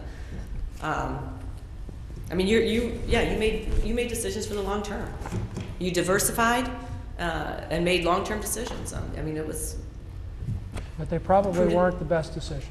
Well, in hindsight, in 2007, if we all knew the recession was going to happen in shale gas, right now we would probably have more gas generation. Fremont is an excellent decision for you. 10 years from now, you might think hydro was the best decision you ever made. If we have a greenhouse gas carbon regime, you don't know. I mean, we don't know. Yeah, sit here and say, today, I should be all in the market. Okay, well, let's talk in 5 years where you should. So what is your role to keeping the cost of utilities as low as possible for the Danville customers? Well, if we go back to right now, I can tell you what we're doing is to address Prairie State. We've Now, I know what we're playing, but what is your role to keep our cost as low as possible? Yeah, that's what I'm going to talk about. What we're doing for Prairie State is we just went out and refinanced some debt there, which is going to result in lowering that rate for the participants. We're going to have a participants meeting here the week after next, so they can approve what kind of reduction that will look like. But we did refinance it at a very favorable rate, which will bring reduction in the Prairie State cost. We are, again, as Mike said, hedging the FTRs and congestion for our members. We've hedged from a gas perspective. Gas is very low right now. We have done some long-term hedges for gas supply going out 10 years for the Fremont plant to protect that asset and to keep those the generation costs out of that lower. For you, right now, you're pretty covered. The thing you need, which I think Mike was going to get to here, is peaking. You need more peaking assets. You're good on baseload. You're good on intermediate. You have a need for peaking. What would help you is to, if we could get some generation here behind your meter to reduce, because that would help reduce your transmission cost. Anytime there's a peak, we could operate that generation. Also reduce your capacity charges and be a capacity resource for you, as well as an energy hedge, which would be located right here to help protect you for any congestion. Basically, would be a perfect hedge with your LMP. How committed is AMP to Danville to do just that? We are absolutely committed. We have been working diligently trying to get some. I know there's been some looking, but I mean, if this doesn't, one or two of these things you're looking at doesn't work out, are you committed to continue to look? We have been looking, and we're right now doing air modeling, noise study, and a load flow study to site some generation here for Danville. Right now, you say our cost is around 84? Total. What was it 3 years ago? I don't have that information. Guess. Late. 60s. Yeah, I was going to say 67, 8, maybe. 68, 65 or something, I think. 65, so we've We can get that. 20% increase, More than 20. Yeah. more than 20%. And it's going to go up as those hydro units come on, because that's very expensive power.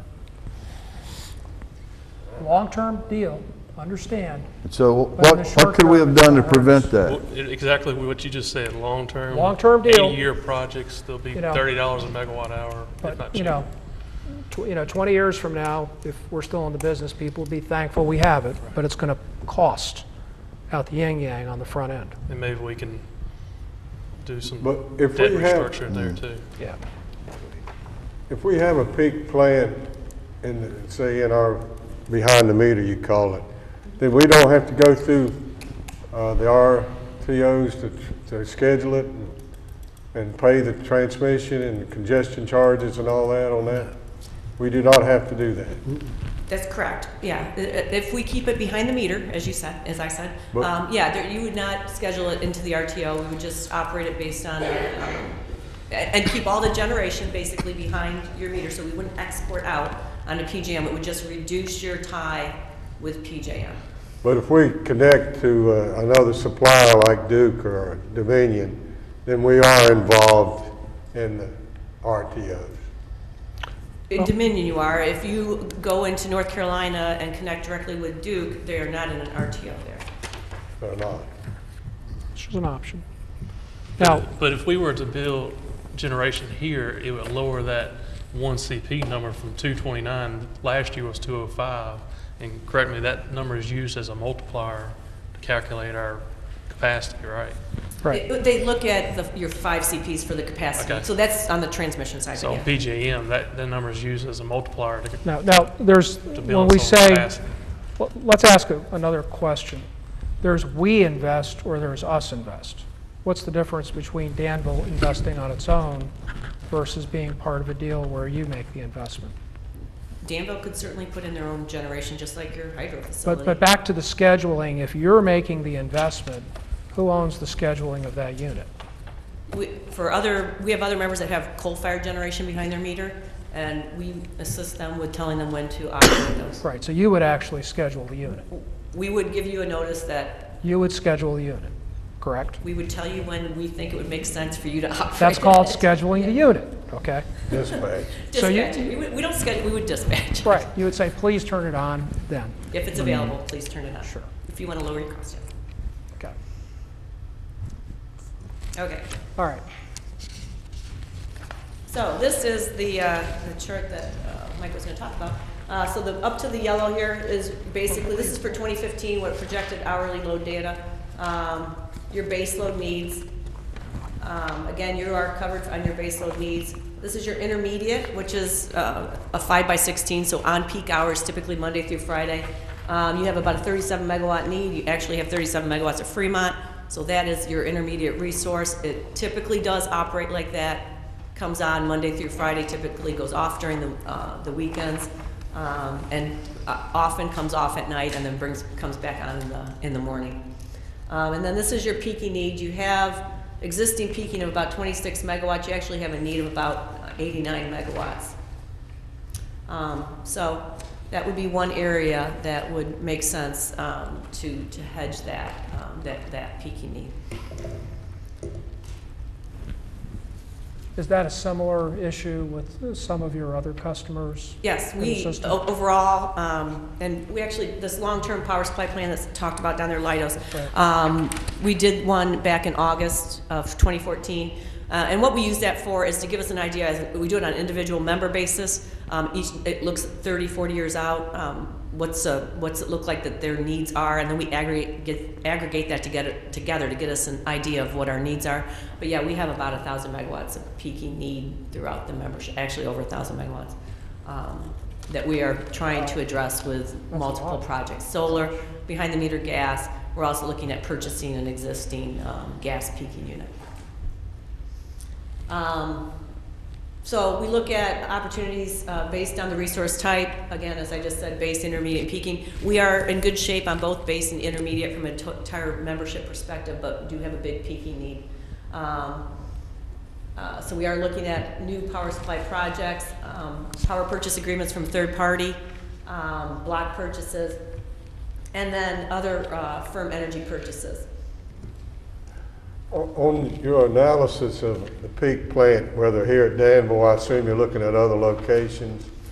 What factors control which way you may go here?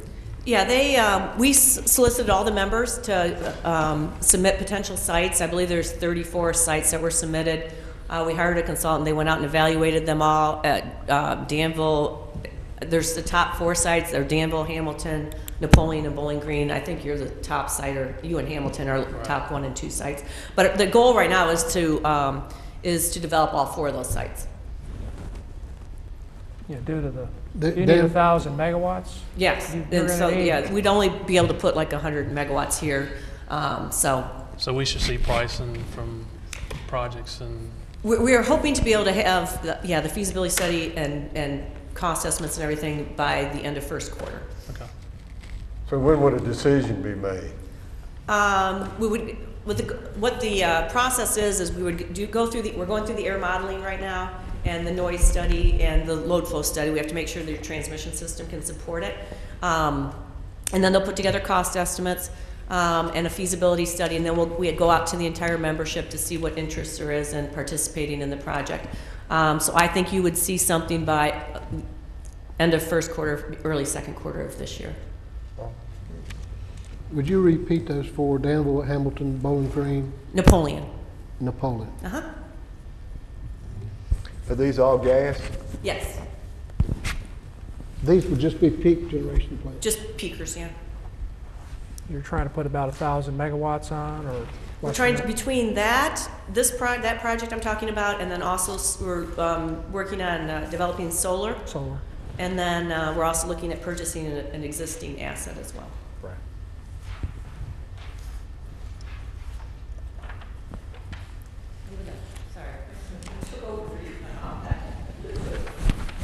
Okay, just a couple more slides. Then we go down to the annual process here, where that's really our power supply planning department takes over. And first thing we need to do is just we look at each member's portfolio, usually up to 5 years out. Trying to check the market. So if prices are down, then we fill our portfolio. If prices are long, then we'll try to sell if we have excess. Most of the time we're on the shorter side, so usually we're buyers. And then we first develop our 5-year budgeted rates for all our different projects, and those fit into your overall budget. And that's how we developed that $84 price for next year. And then we give each member a 5-year budget so they could plan ahead there. So this is an example just of looking at January of 2015. Originally we went in, we looked at, okay, your average load, we showed your peak last year at 229, but your average load's about 160. And we went in and we said, well, we only have about 145 megawatts or 35 megawatts of power. So just recently here, prices being down, we said, let's buy another 25 megawatt block of the 5x16, on peak power. That's that black section there. So that boosted us up to our average there. And then we still have some of our peaking power. Fremont has some duct firing that we use for peaking. We have the hydro 9 megawatts, and we have some SEPA power, some hydro from the Southeast Power Administration. So that's where you get that 26 megawatts. So that would flow on top of that. And anything on top of the monthly resources plus your peaking resources, then we would look to cover on a daily and weekly basis there. So this was a recommendation by AMP for this month to help with any cold temperatures, 5x16 Monday through Friday, 7 a.m. to 11 p.m. It actually came in at a really good price. We bought this, I think, Friday. Yeah. So it came in under what we expected. So a really good purchase here. Same thing, yeah. We budgeted, we assumed January was going to be $65. Now we bought it at $52. So that'll help shave that $84 price down a little bit there. Good. Okay, Can I ask you a question, please? Sure. I'll go back to Jason for a moment. You said that this plan has just been adopted? Is that what you This said? was a 25 megawatt purchase that was bought last week, recommended by AMP. So this was just implemented last week. Was this recommendation a one-time recommendation? Yes, or just did for the they- month, just for the month of January.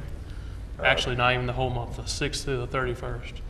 Well, so there's a weekly and daily planning process here. Do you all have an annual, do you all give us an annual report or something that, Yeah, we give. is there a playbook here that we go by? Somewhat, yeah. We usually, like around October, we're looking at next year and saying, here's your plan, here's your budget.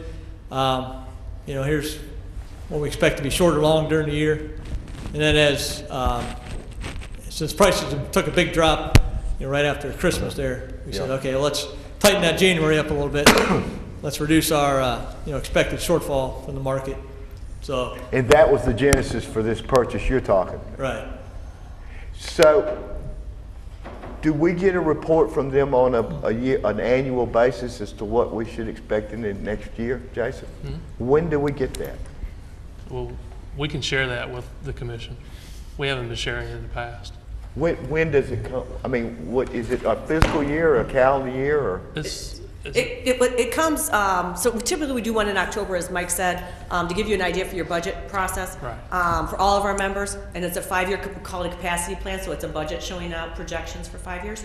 And then after our annual meeting at the end of October, where all the participant committees meet and actually set the rates for the projects, we update it in November and resend that out to everyone. So you get it every year. So it's 5-year rolling? Yep, correct. Yep. Okay. And it's a calendar, pretty much a calendar? Yeah, calendar year.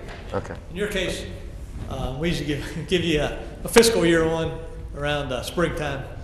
Since all the other states are on calendar basis, Danville or Virginia is on the one that's on fiscal year, so we actually do it twice a year.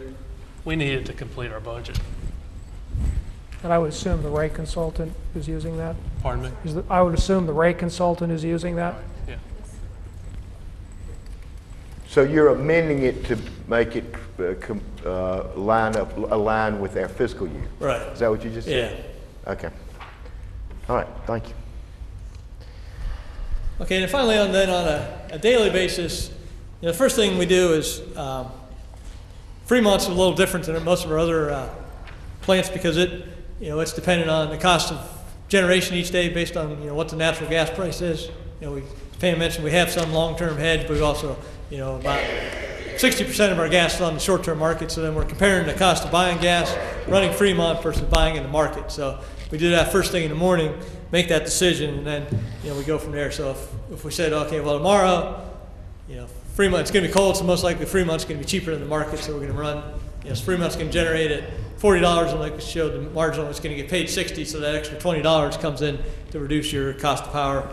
And on other weekend days, a lot of times we'll say, well, Fremont's more expensive than buying from the market, so then we either go out and buy it from just the PJM daily market or go out and do a bilateral deal with somebody. And then we're talking to Prairie State and then the hydros as, your hydro, and then in the future, our new hydros. Most of those are, base load. They're pretty low cost, so they're always going to run as much as possible. So we just make sure what their operating schedule is for next day. Take that, we do your scheduling for SEPA. So SEPA is the Southeast Power Administration. So they give us the schedule each day, and we can schedule their energy in about a 4 to 7 hour block. So as the winter months, we schedule it in the morning and the evening peaks, and then the summer we schedule it during the midday. So we do that on a weekly basis. We have that schedule. And then, once again, we're looking at that 1 CP or 5 CP. So in the winter and the summer, determining, whether we should contact members. And so then most of the time, then we submit the schedule to PJM, all of our operating generation schedules, and then as well as the load forecast. Those all go to PJM by noon. And then PJM runs their model, and at 4 o'clock, then they spit out the next day's prices for each day, and they'll spit out a Fremont schedule. So even though we think Fremont's going to run, it's really not picked up by PJM until 4 o'clock. So we do our best forecast. We say, here's what the market's going to be. We're going to buy some gas. We're going to have that in hand. We're going to plan on Fremont running, but then PJM runs their model and says, all right, you said you can run at 35. Well, for some reason, their model says the market's 32. We thought it was going to be 40. So we don't need Fremont tomorrow. So then the Energy Authority goes out and has to resell that gas, or we could bank it for the next day. So it's a lot of forecasting and planning. All has to be done by noon, and then the results come out at 4 o'clock. So and that's really then, if all that is being done, on all the members' behalf, just try to achieve the lowest possible price. Working within the boundary we have somewhere. Debt and everything's fixed, but we also have a lot of things we can do to take advantage of low markets and high markets to try to get your cost down. This last graph just shows you how the load varies with the temperature there. So, everybody, most of the northern, Ohio members they have mostly natural gas, so they don't see the winter variation like Danville and Martinsville and Bedford do. So. In your case, you have a winter peak and a summer peak there. So each day, the first step is determine what the load forecast is going to be for the next 7 days, and then trying to put that into perspective for a load forecast, and then market forecast, bring it all together, and come up with the best way to get you the cheapest power possible. That's the end of the presentation. Any other Fred? questions? Yeah, I'm not sure who to ask the question to, but from what I think I've gathered from your report today, among many things, one thing I want to make sure I understand. Last January, when Danville was hit with congestion charges, based on the information in here, we could have calculated about what that congestion bill would have been before it happened. Is that correct? Yeah. Yeah, at the end of the month, we had, you know, So, the reason why I asked, because this was, the way it happened in Danville is, we hear about a January bill a month or two later, okay. and it blew us all away, the Utility Commission and City Council. And what it looks like, through what you presented today, that number could have been predicted. Right. Not predicted prior to January, but after we got the PJM. So You know the equation, how they figure the congestion charges, is that not what was said in here? Yeah, so each day at 4 o'clock, we can tell. You have a predicted load Yeah. demand, Right. and you have a formula. So are we not able to predict that number? Yeah, so 4 o'clock today, we can tell what tomorrow's congestion is going to be. Okay. in January, we Yeah. could tell it, but. Yeah, that's exactly, in other words, we could have, and we should, in the future, be more defensive when we know, I mean, have a plan, have an emergency plan, and know what steps to take to minimize that congestion disaster. Right. That congestion is not based just upon the city customers though, right? Is that just city customers? For us. Yeah, for That us. 5 million we paid in congestion fee is just for Danville customers? No, Danville Utilities customers, Danville Power and Light. Power It Light. was $4.8 million in a congestion charge. Right, but that's not just related to the Danville citizens and industry congestion. That's all of our customers that we purchase power from congestion. Right. It was a very unusual situation. But we could have done better.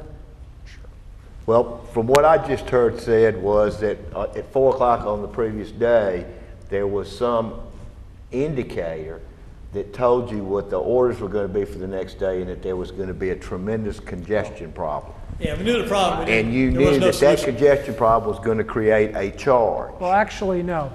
You If didn't look- know that. If you look at this Okay. graph right here, this graph provides us the opportunity, based upon average daily temperature, to predict what our load is going to be. And that polar vortex was forecast 2 weeks ahead of when it hit. So to the councilman's perspective, we had the ability to forecast that 2 weeks, 10 days Oh, ahead even of. beyond the day before. That's You correct. could project what the load forecast was gonna be, which we did, and you could project, Right. you know, what the power costs were gonna be, but what you could not project was which generators were not gonna be able to get online, and where they were gonna have natural gas constraints. No one could have predicted that. Was it your experience that a lot of your other members were able to do peak shaving? Were they able to get around this workaround? We sent out alerts to everyone, you know, to do what they could to either peak shave or reduce load or put on generation. A lot of, you know, other generators had the same issues. It was so cold that they just had issues getting generators on, even behind the meter generation. Right. Diesel units, gas units that just were unable to get started. Diesel units must have been horrible. So the only thing in that case was to cut Reduce demand, load, yeah. cut demand somehow. Cut demand, correct. Right. Okay. But yeah, as Mike said, so you could, then the 4 o'clock the day before, you could see what that LMP was gonna look like, but there was no solution. I mean, you couldn't buy an FTR. You can't buy an FTR for the next day. What's TR? The financial transmission rights. Oh, the rights. Yeah. Okay. Which is FTR. the hedge for congestion. Got it. Yeah. Right, you got it. The insurance we bought for the Insurance. tornado Yeah, we've that happened discussed last that year. before here, yeah, right. All right. Anything else? Wow, did a wonderful job. Does anybody have any questions, further questions? So will AMP be looking at weather forecasts? We do, yeah. I mean, you've narrowed it down to at 4 o'clock the day before you knew we were going to have a real big problem. But Now, we pay for weather forecasts. We look at them every single day. But how, okay, at what point do you send out notices to locality or your customers? We sent out one today saying you're on alert, not for today, but for tomorrow, Wednesday, and Thursday, to peak shave. But in no more certain- than 2 or 3 days? Pardon? No more than 2 or 3 days? In other Well, words, we give a 7-day alert is typically the longest, but yeah. So we got one today for Wednesday, Thursday. There's cold temperatures. There'll be a press release going out tomorrow. I'm just, you know. And it's And based so on, what do you do with that information?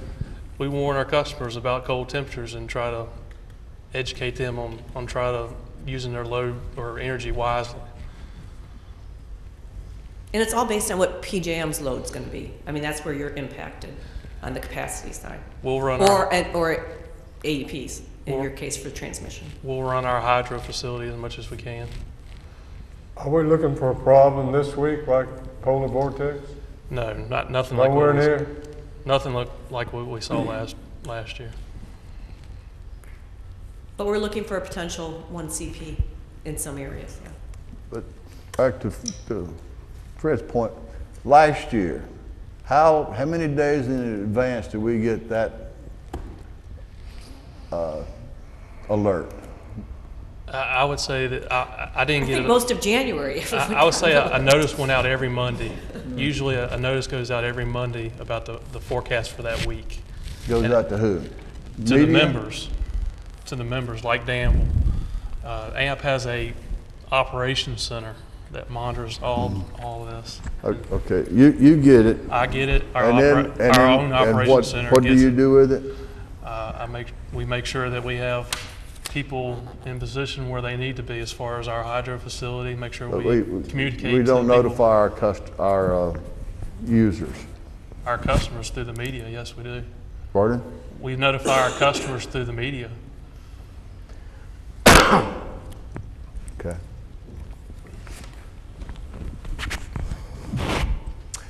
Anybody else? Do you tell our customers it's gonna cost them $5 million if they don't cut the heat back? I don't think we told them.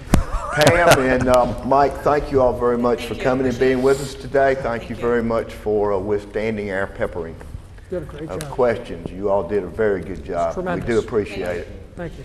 Very We do informative. appreciate it.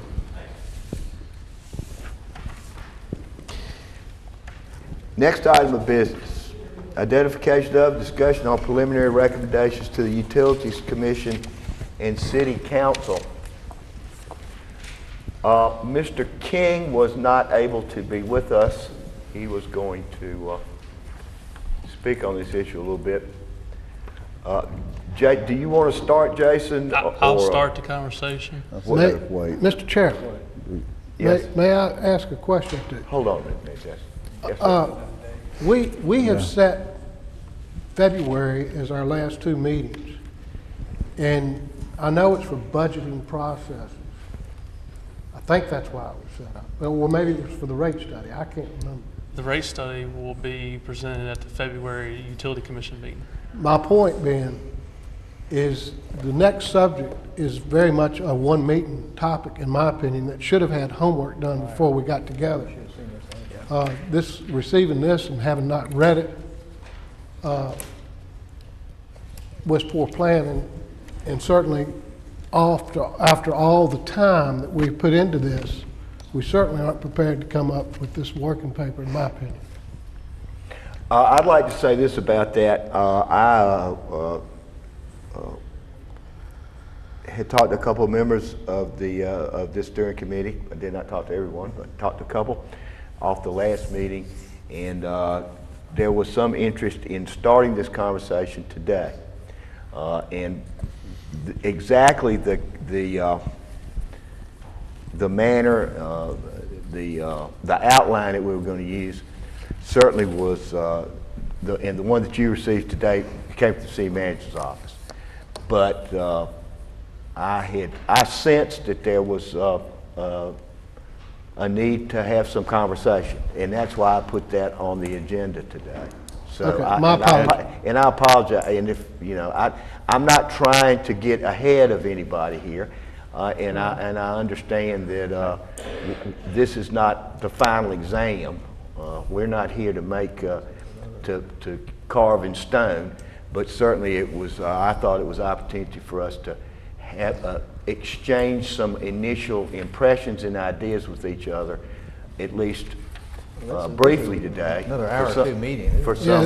Well, I think it's a Well, great agenda item. let me answer Dr. Miller here. I didn't realize this was going to take this long, Yeah. and I certainly did not want to interrupt what I thought was a very stimulating and very important discussion where there was a lot of flow of information, and certainly a lot of opinions were expressed, which I think is healthy for this committee. Now, so if you all don't want to go on with this today, you know, whatever. Well, Mr. Gilstrap, do you have something? I think it's a very important agenda item, but I think it needs more than 10 or 15 minutes. Sure. Discussion, and if we keep our meetings to a 2-hour limit, we don't have that.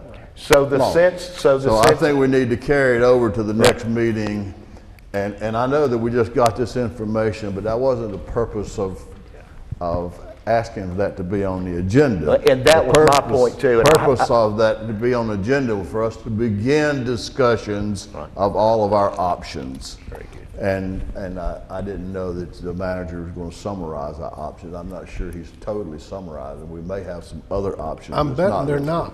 Well, I'm betting. Well, it was a jump. There are it was, other options. excuse me. That was a jumping off place, but we're going to get there. But I do agree that our time was spent on this, on the AMP people today, and I think healthy. that was That was well very worth healthy. it. And based on the time that we have available to us today in our self-imposed 2-hour limit, we probably are going to dispense with this agenda item. We're going to take it forward to the next meeting.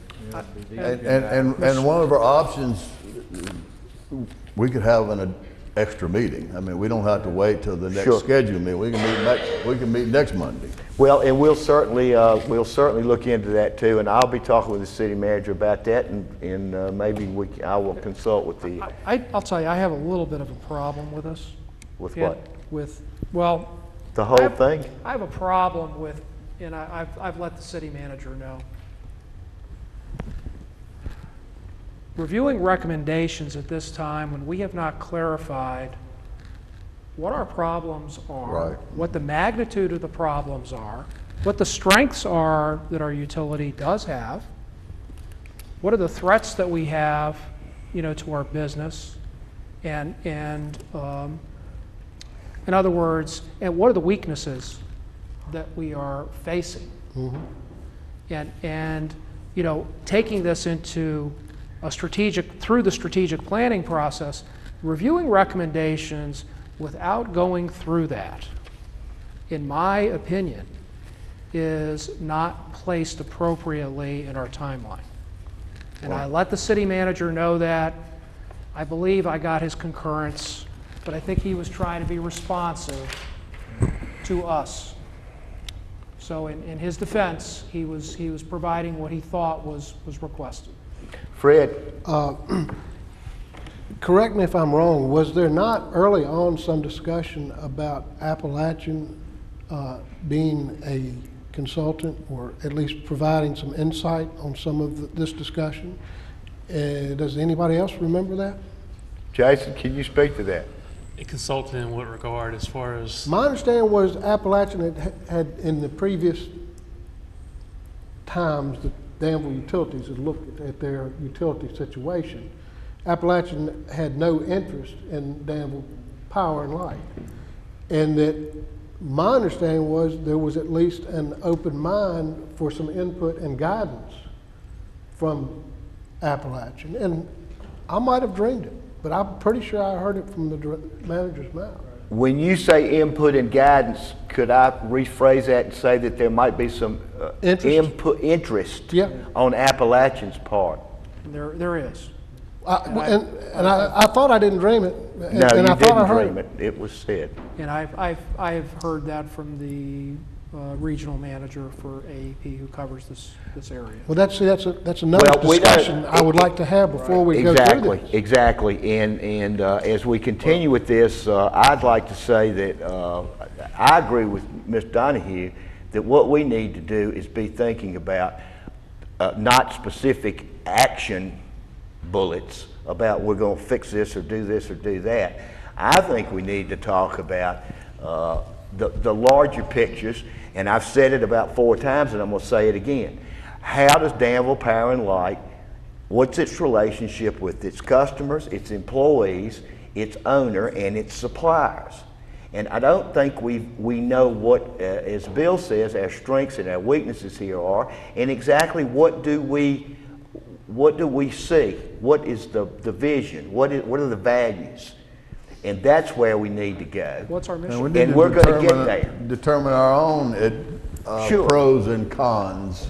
Exactly. And And options. we have got to talk that through as a group. Dr. Miller, I know you want to say something. You're right. We have to limit the Appalachian Power. I mean, at one point, nobody was interested in buying the utility. Do we know what buyers potential are out there? Do we need to ask other potential people? You know, if you're trying to sell something, you try to get prices from different people. You don't go to one person and ask for a bid. Right. Well, I So do think we need to hear from, if nobody's interested, or if Appalachian's only interested in our larger industries, we need to know that. Well, and I would think Appalachian, I know Appalachian is interested In the in larger- acquiring customers, Right. period. But are they the only ones interested? Well, We don't know that. Well, Maybe Duke. Who knows? it would make sense that they would be the only one who would be interested. But They Because of outside the of their number. geographical, because of just the geographics of selling electricity. certainly Duke would be Yeah, a that's, potential. that's the point I wanted to make. I would like to have that discussion with Duke and Appalachian as far as any interest, if none. Okay. We need to know who the Duke potential would be- buyers are. And Duke would be in a position to say, no, we can't even think about it. All of our hired lobbyists could never get anything to cross the border. They would be honest to that respect. Sure. I understand. And they would be the only people strong enough to get us out of the RTO that we're in, if that was an option. So is it the consensus of this group that we move forward with requested the city manager find out who's interested in buying us? And Is what that what we portion- wanna know? And what portion would they like to buy? You know, is Appalachian only interested in the whole thing, or are they just interested in the Well, yeah, industrial well, market? We need to I know that. imagine the question would be, do you want to buy lock, stock, and barrel, Or and part of then it. work down from there? Well, there's three major power companies we could approach. We could approach Dominion, we Right. could approach AEP, and we Duke. could approach Duke. Those are the three. Right. And you know, hey, Duke's got high voltage transmission right over at Hyco. It's not that far away. So, That- could we ask you to follow up on that, Jason? To see if there is interest from, any and all of those parties formally? We I'm can- gonna, I'll sit down and talk to the city manager about this if somebody else We wants to have the come, answer be for portion fine of to that. do it. But I think we need, this seems to be a kind of a shadow that's shadowing this discussion. And I think until we get this settled, we just need to get this particular issue settled. Do you all agree with that? Right. Yes. Well, I have some concerns. Sure. And Go my ahead. concern would be, we're going to look for potential buyers without even making a decision if that's of our best interest or not. Right. It looks to me like we would come up with what is our best interest and then go But forward. if nobody's interested in buying, Well, nobody has any interest at all, or at any price, like before. I would say. We need it to would- know that. I certainly would say it would not preclude a go at your own strategy. Sure. I think oh, that's. no, I I wouldn't think that's- so either, but I'm just thinking, Just like the discussion today with AMP. I mean, we might want to put our own gas peaking in. Right. And not participate on the greater AMP scheme of things. Because you know what? That's not our asset, it's not what we control. Mr. Turpin? That's just an example. Well, I'm a little concerned. Of course, we can explore some buyers, but we've already known from what the city manager's told us that it's not likely you're going to get a price at the level to have an endowment to continue to contribute to the general fund at the level that we were planning on or used to. And How can he tell that? How can he say that without it's knowing? because the book value. It's the We book- don't, we have, no interest has been given, The nobody book has value made and an what you offer. sell for may be two different prices. Yeah, book value is Well, I nothing. mean, I'm just saying, And they that's still one want thing to consider. Plus, Talking with them. we don't want to lose about it sight all. of, we can probably get a better price from these suppliers if they don't buy us, I would think. Duke Power should be part of the deal that, where they're looking at trying to help us through this environmental problem. Should be looking at a long-term maybe contract at a good price with them. And also Dominion's getting tobacco money to build this gas plant. Certainly there ought to be interest in providing the in-state needs before they go anywhere else if there's excess capacity. So I think we certainly need to explore that. You can look and Mr. see if Chairman, you got very potential good, buyers. healthy discussion, but I think we might need a special meeting to go with all of it. Go through it in That's a detail. whole meeting right there. Do you, I agree. Jason, do you have something you want to say? Do you have I something? think it's better for the special meeting, so Okay. I'll hold off. And one more point, we don't have a timeline to decide. I mean, we want to do it in so many meetings, but if we don't get it done by February or March, make our decision. Sure. I mean, it's a big decision, so we need Of to know all course the it is. facts before we make the big We, decision. we're not going to make, I don't, There's no I pressure. never envisioned that the decision would be made until the time was there Well- for the decision to be Exactly, made. exactly. For instance, That will reveal itself. the question to AMP's representative earlier about, I mean, the timeline about whether that plan is put here or not, it's not AMP's timeline, it's our timeline. Well, of course, exactly, yeah. So, True. Yeah. because, Well, what I have been told is that I'm going to discuss with the city manager, him moving forward with trying to find out some information for us of whether or not there's interest. Is that a consensus? Mr. Gilstrap doesn't particularly agree with that. Well, is that the best person to do it? Who? The city The manager? manager. I would say the city manager is the best person to do it because in the end, he is the one that answers to the city council. Okay. And he's your employee. that's right. I think that's what. Well, Jason says he doesn't. Jason, you he might doesn't well want start to. doing it. He doesn't want to get. He doesn't want to bring that message back and get Obviously, shot. with the advice of counsel. So that no misrepresentations are made. Is that it? That's it. What a great meeting. What a great discussion we just had in the last 15 minutes.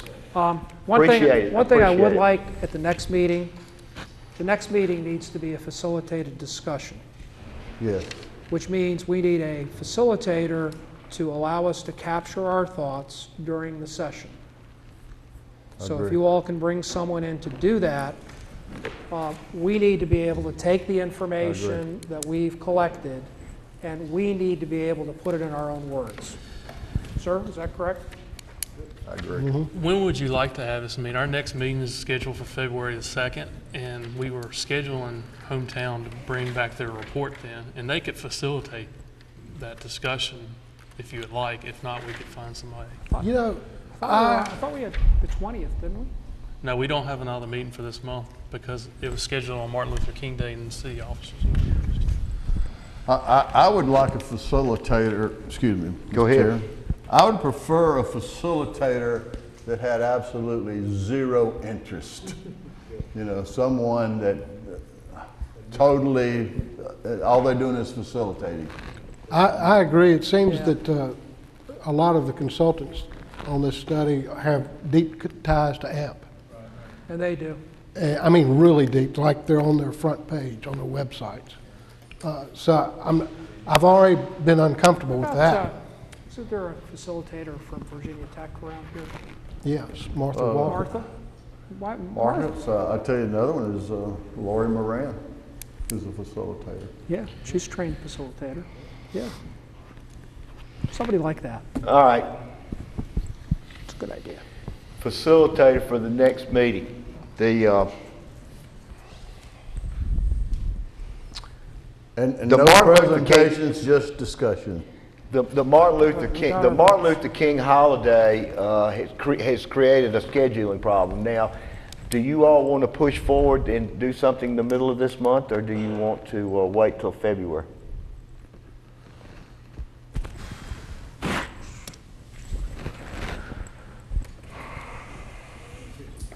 Think about that a minute. Yeah, I mean, I had a placeholder on Tuesday, January 20th.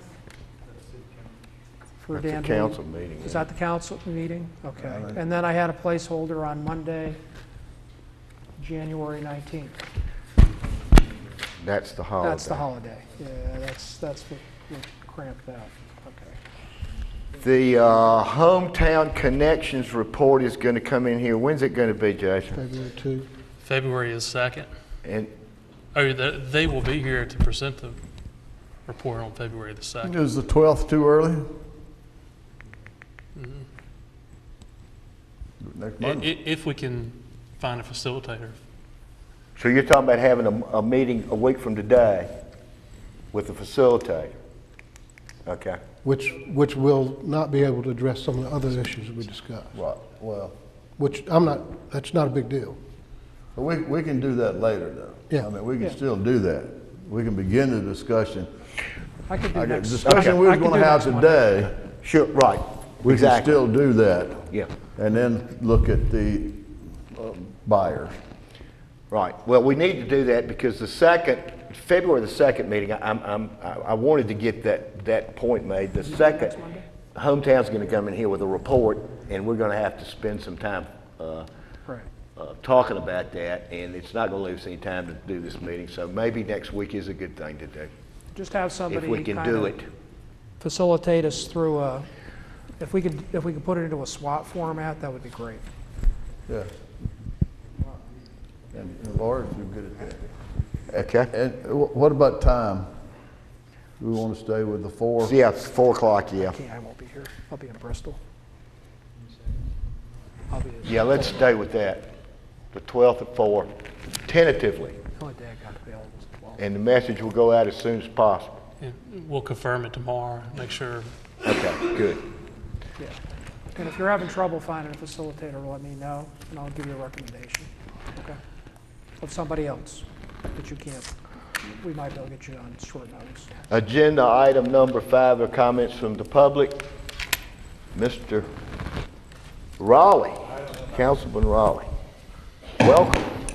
3 things. One, the 2 people that you mentioned is exactly who I was thinking, either Martha Walker or Laurie. They're excellent as facilitators, and they're local, so maybe you can get them by next Monday.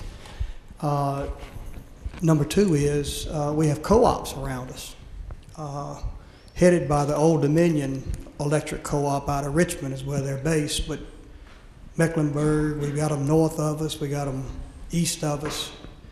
I know for a fact that they're interested in what you're doing now. Their chairman used to be the head of the trustees at David University, Jack Reeser. I know that they're interested in talking. You know, if you're looking at $300 million, I don't know if that's, but they're interested, just so That's what we're looking at. Just so you'll know. 253. And most important, Jason, when you say that you let the public know, mostly businesses, I would imagine, but how do you do that in the newspaper? How do businesses really? I don't get the newspaper. How am I going to, and I don't listen to the radio, how am I going to know it's time to cut back to help the city save money? I mean, is it just something that it's in a little ad, or is it, tell me how you do that. It depends on how the radio projects it. The newspaper displays it on the newspaper. Hopefully the TV picks up on it and advertises it. Right, So it's all up to different media. right.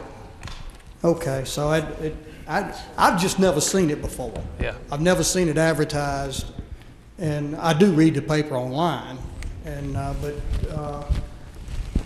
I agree. I think One will be some going out more people tomorrow. would want to help.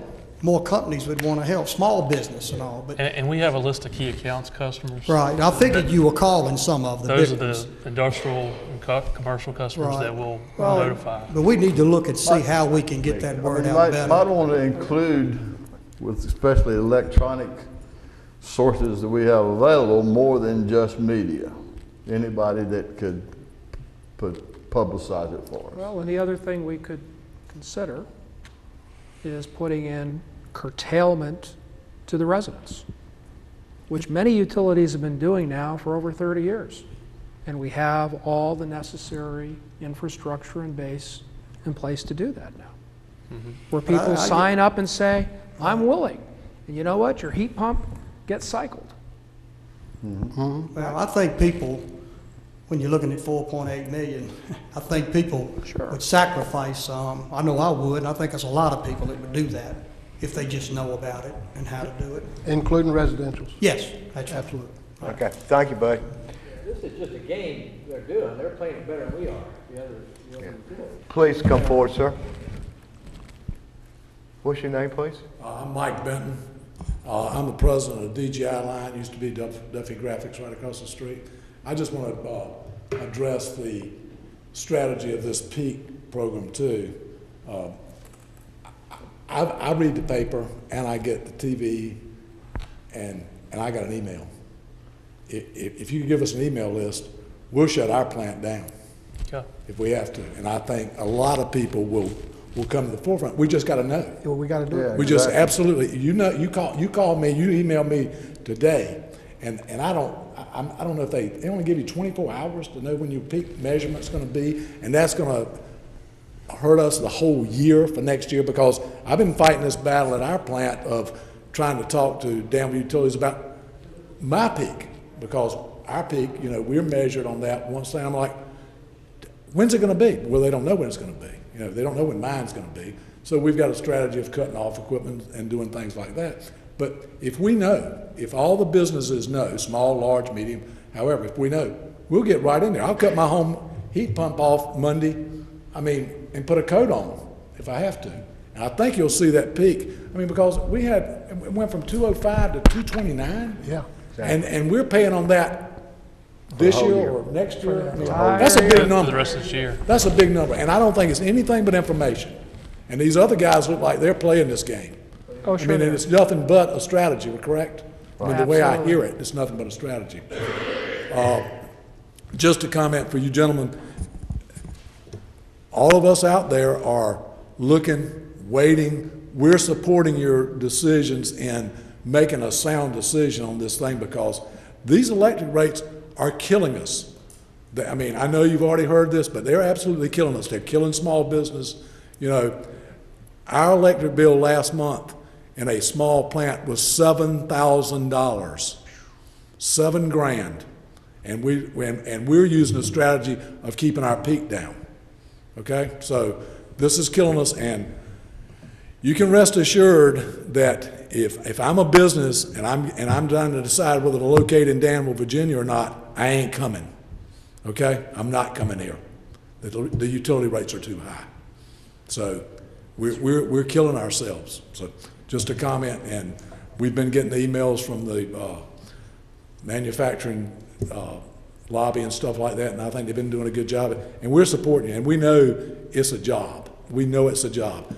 I do think, in your point, that looking at selling is a way, but looking at the advantages, the disadvantages, where we are, where we got to go, this sort of thing, and really getting in deep in this is extremely important for this community. Thank you very much. Thanks, Mike. Thank you for coming.